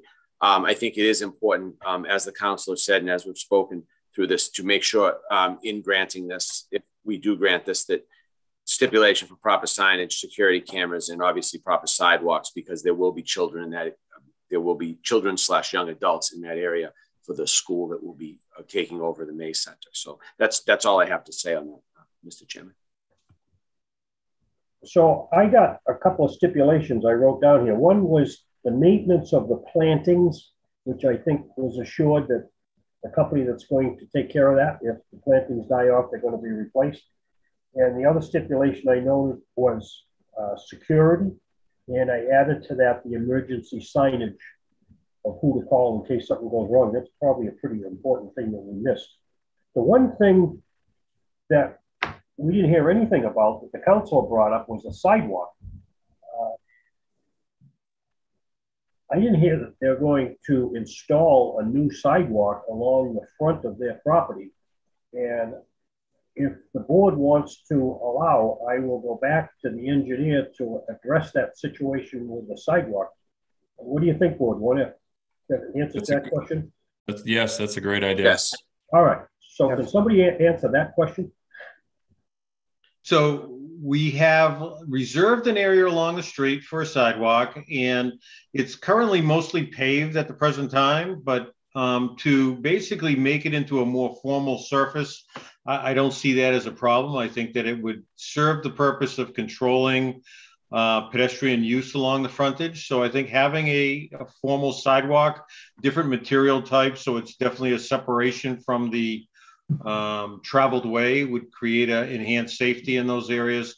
I think that's a reasonable request given the neighborhood concerns on pedestrian safety. Okay, so you will develop a sidewalk in front of that. Yes. And obviously everybody's got to understand that this sidewalk is going to end dead end up at the north, and it's going to end dead end at the south. So what you're proposing is you will construct a sidewalk along the front of your property. Yes, I think that's appropriate. And then if the city wants to do something beyond that, that'll be the city's responsibility. Okay, that's very good. Thank you. Board members, we're still deliberating. I think at this point, it's just getting the stipulations correct. So I have two. I have the plantings to be maintained by the owner of the property, and the security and the emergency signage.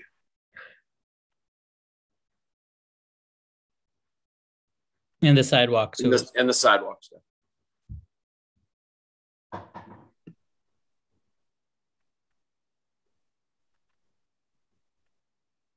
So I'm going to say they're going to construct a sidewalk in front. So if I could just real quick, in regards to the sidewalk, would that connect to the current sidewalk that would be up in front of the May Center? I don't think there's anything there now. I don't know. I think there is a sidewalk right in front of the May Center now, because that's where the box is, right out in front. That's the only reason. Yeah, there is, but in front of those residential houses, I don't remember a sidewalk there. So all I'm saying is, if they wanted to do a sidewalk up to the May Center, that's going to be the city's responsibility. Understood. These people will take care of their property, but then when you go south, you got that big wooded area down below. With, actually, there's no sidewalks on either side of the street. It's not a good situation down there. It's not up to these people to fix all of that. So, all right. So those are the three that we got.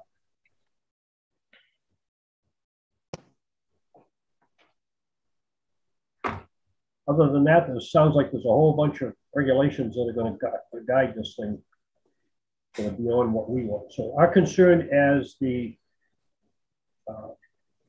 zoning board is to issue the special permit, and we are concerned with the public safety and the issue of the neighbors. And I think we've addressed all that. Beyond that, I think they have the right to go in there. It's kind of unique that it's going to be sitting down below street level. I think when you go by, once this greenery is it's established, you're probably going to drive right by this thing and never even see it. So, and the last time they were here to develop this piece of property, there was a tremendous amount of opposition to a proposed, I don't know, 6 or 8 story apartment unit that wanted to go in there, and the neighbors were very much against that. So apparently this is acceptable.